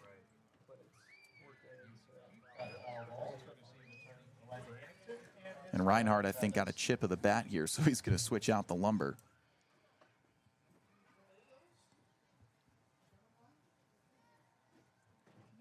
$16 hits out of the Gatemen today, and a clump of which happening in the 5 through 7 innings. 2 each in the 5th and the 7th, 3 in the 6th. It's been 5 unanswered. 1-2 deal to him, and it plunked him. Hit batter to start off the inning. Any way to get on base for the Gatemen today, huh? Yeah, and they've taken advantage of just about everything. At first, it was the Hawks who were benefiting a lot from those free passes with Braden Sloan on the mound. You thought, well, a rough start, that could be the way this one trends, but the Gatemen were able to flip the script, change the narrative, and Here they are with a 3-run lead against the defending, or I would say the current team leaders or division leaders. Nate Early is 1 for 4. RBI double back in the 5th, a part of that 3 spot for the Gatemen. That one down low and inside as it brushes him off the plate. Yeah, talk about taking anything you can get. Well, one of the great mobisms, as they call him, for Mike Mobbs, the hitting coach for the Gatemen, is having to earn the right to get to those cookies. So I told you yesterday in the broadcast, he has a clothing brand, I guess is what you call it. He made a line of clothes reflecting his philosophy hitting-wise. 1-0 deal outside.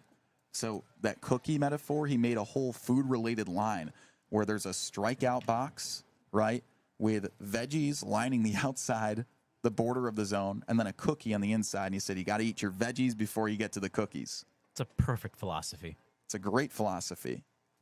2-0, called strike, painted on the veggies part of the zone. Now in practice, I'm not going to lie, I'd probably skip my veggies if cookies are in front of me.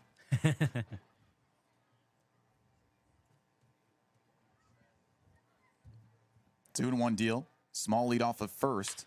Swinging a chopper left side. 6-4. The throw to first. No out there. 1 away. They get the lead runner.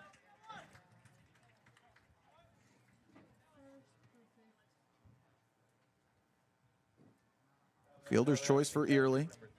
Jacob Gerald's turn. Well, when the Gatemen were looking for insurance yesterday at Bourne, it was Gerald who delivered. A 2-run single in the 8th inning extended their lead there. See if he can find the outfield grass here in the 8th. This kid's a stud. First pitch to the right, he is outside. Puts together major league at-bats. I mentioned he gets on base 40% of the time in his sophomore year with Clemson. Top-ranked prospect by D1Baseball.com out of the ACC for the 2025 draft. And the 1-0 is in there.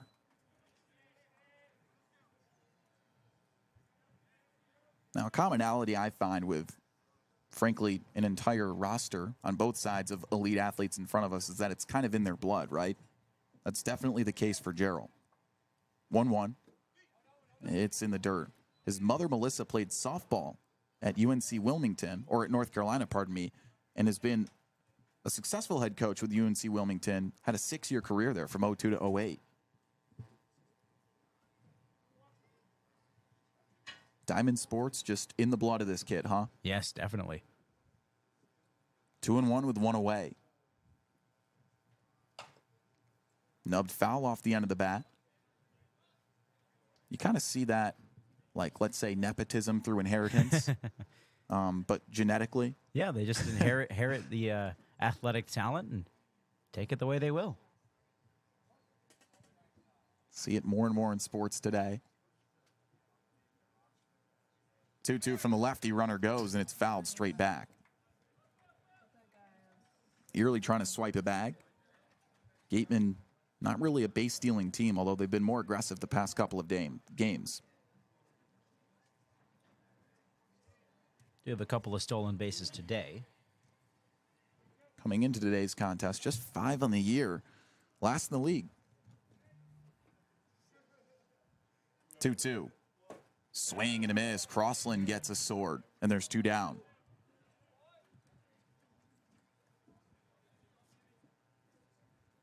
Nine strikeouts for Hyannis pitching today. Pitching staff that I'm sure may be going to change after this, but coming into the contest, led the league in ERA by a wide margin, too. They had 2 shutouts, a 1.84 staff ERA. Gatemen at the bottom of the league in ERA, but you can really credit that to their 2 blowout losses. They're only 2 losses of the year. Yeah, ignore those, and they've had really solid outings. Antonio Jimenez's second at-bat starts with a strike. Substituted Johan Desero. Got aboard with an E6 back in the 7th. He's 0 for 1. Gatemen look to extend upon a 9-6 advantage. And that one runs low.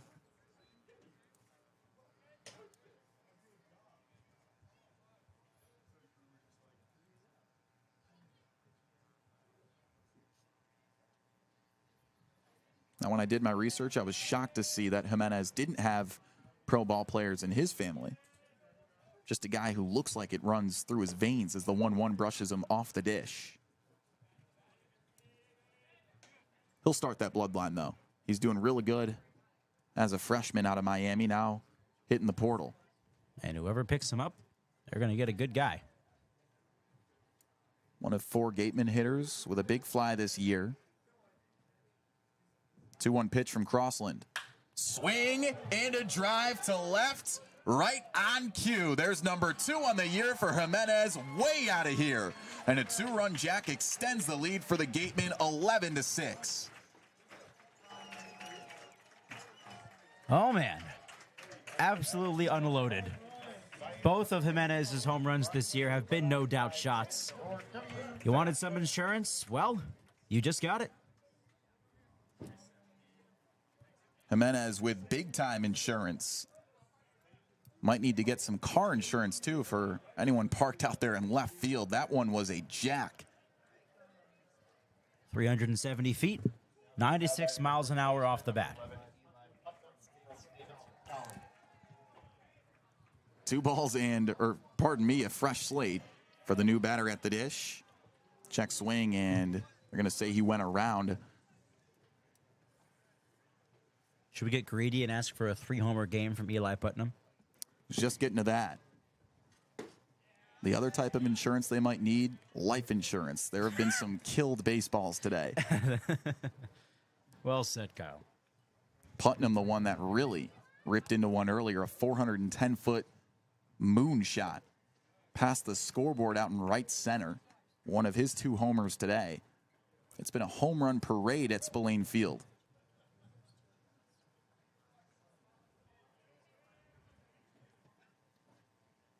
Swing and a miss, and that will retire the side. But how about Hyannis going yard in his second at-bat today? It's the 3rd homer by Gatemen on the afternoon as they maintain an 11-6 advantage. 3 outs, and they take a hold of the West Division early in 2024. We'll see what Susak has to say about that when we come back on the Gatemen Baseball Network, powered by Cape League TV.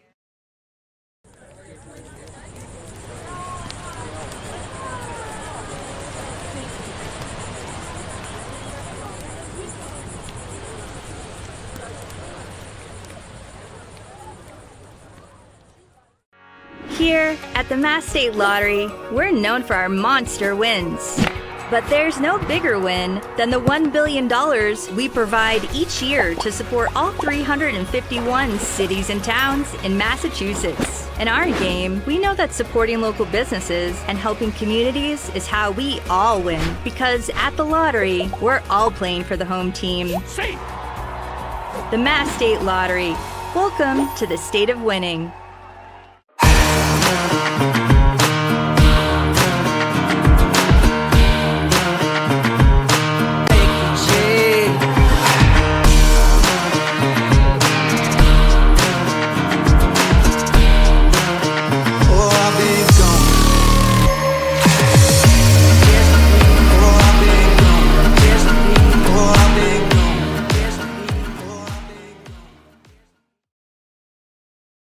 When you need to be seen for a minor illness or injury, Cape Cod Health.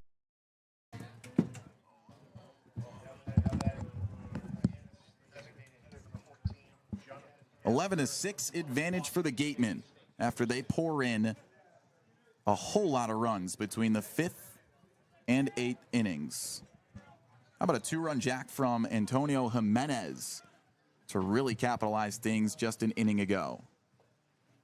First pitch, a swing and a miss as the Gatemen look to take the lead here on the West Division. First batter coming up, it's John Gazdar.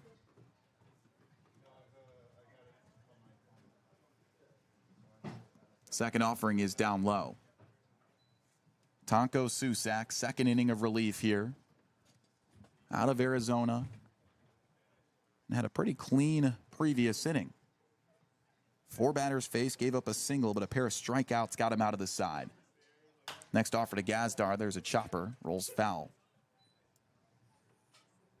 Gazdar is 1 for 3 today, strikeout, walk, ground out, and most recently a double. Tough part of the order here. 3, 4, 5 due up. 1 and 2, he kicks and deals. Swing and a miss. Got him with the slider. A sword for out number 1. Such a great out pitch, that slider. That fastball always works for him, but when you pair it with that, it's just devastating.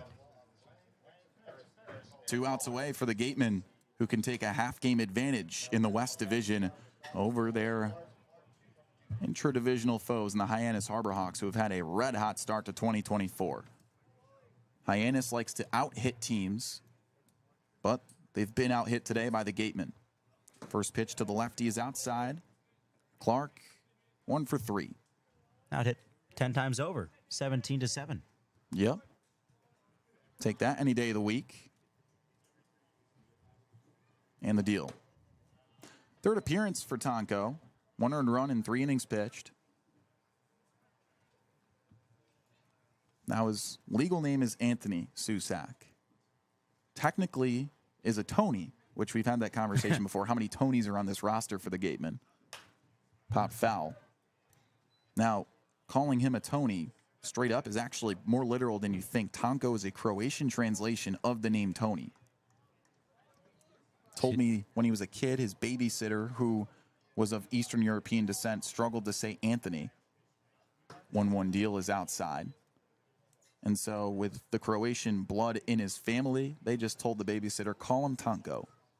And Susak's very proud of his Croatian heritage. Very.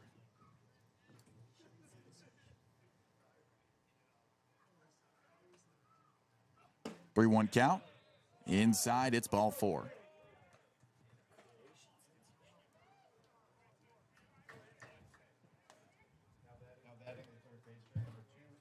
Anthony Silva.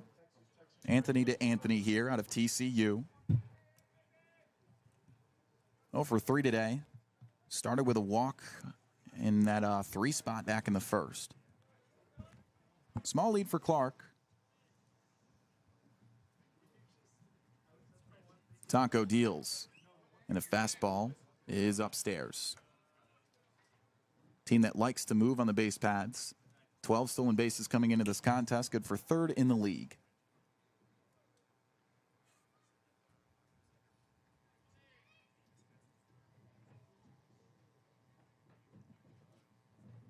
One-zero deal, and the slider's in there.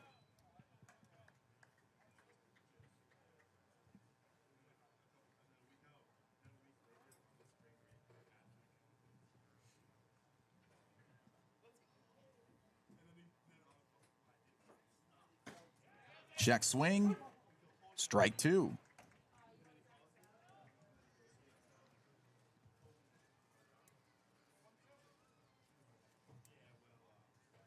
One ball, 2 strikes, 1 away.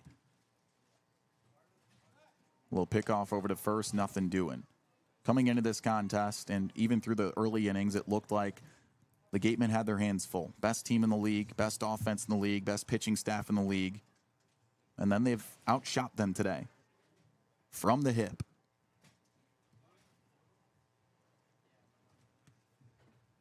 One and 2. Swing and a miss. Forward-facing K.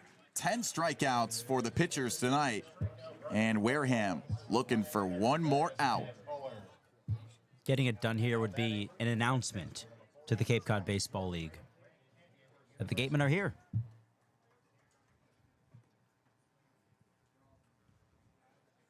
Zach York has been hapless at the dish today. 0 for 2. He's got a runner on first, and the infield's all backed up. First pitch to the big lefty. 1 ball and no strikes. And even early in this game, that trend continued, being outshot in the first inning, 3-1, then giving up 2 runs in the top of the third. They were down 4 runs at one point.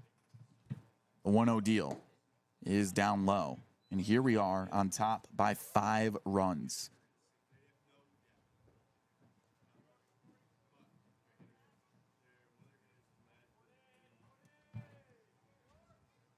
Hitters count. Here's the 2-0 to York. Right to the chest protector. It's strike 1.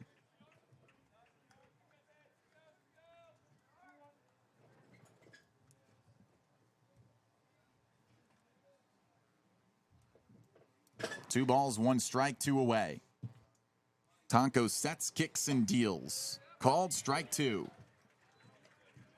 Give us one more, Tonko. Give us one more. Everything is working for Tonko right now.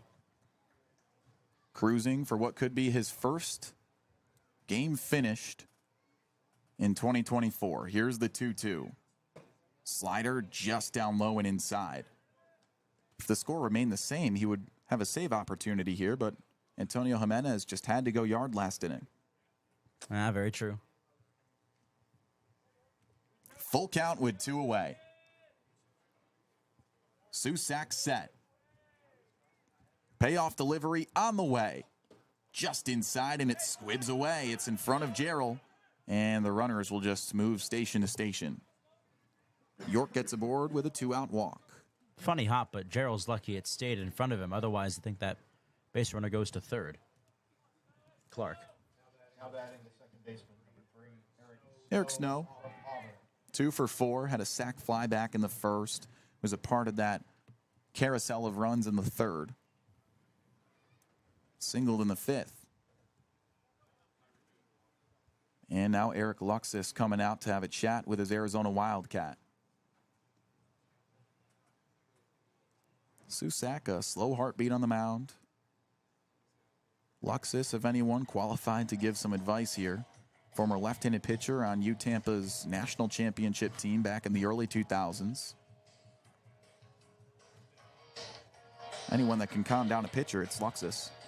Seen that multiple times. Luxus just goes out there. He'll hash things out, tell them what they need to hear, and work his magic. Elsewhere around the Cape League, it's a 10-8 lead now. The Harwich Mariners have come back on the Falmouth Commodores, looking to hand Falmouth their 7th loss. Katuitt beat Chatham tonight 4-1. YD defeated Bourne 8-1. And Orleans got it done against Brewster 4-2. Offensive day around the Cape Cod Baseball League. Whatever the result, one team in this game is going to end up on top of the West Division. And right now, the odds favor the good guys in red. First pitch to the righty, Eric Snow. Brushes him off the dish.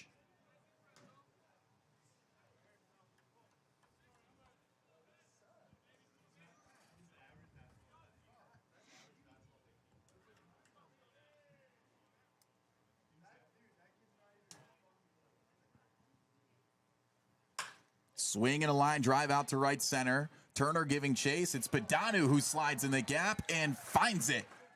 We asked ourselves at the beginning of this ball game, who is the best in the West? And it's Wareham who owns the division after an 11-6 comeback. That's your final score and a fun one at Spillane. A fun one indeed, Kyle.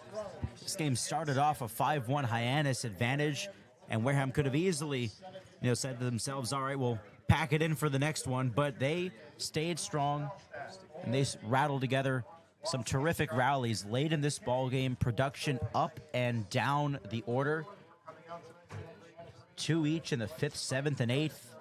3 runs in the 6th. They got 3 home runs today, 2 of them from Eli Putnam. We'll be sure to hear from him on our postgame show. And also, Antonio Hyannis adding on for his 2nd of the year. The bullpen continuing the trend of helping out over extended roles here. How about 7 innings on a combined 4 arms out of the bullpen and just 1 earned run to their credit? On the other side, it was a home run parade. Jimenez with a 2-run jack. Putnam with a 2-run jack. Before that, he gave us a little appetizer with a solo shot back in the 6th. The offense clutches up again in the latter half of this ball game. So make sure you guys stick around for us to break down this game on the post-game show, all on our socials, on the Gatemen Baseball Network, powered by Cape League TV. But for now, alongside Joseph Henry and Allison DeWitt, our producers, my color commentator, the one and only Ethan Eibe, and the sideline reporter Madison Walker, I'm Kyle Marchak, signing off from Spillane Field, where the final score is 11-6 on the Gatemen Baseball Network, powered by Cape League TV.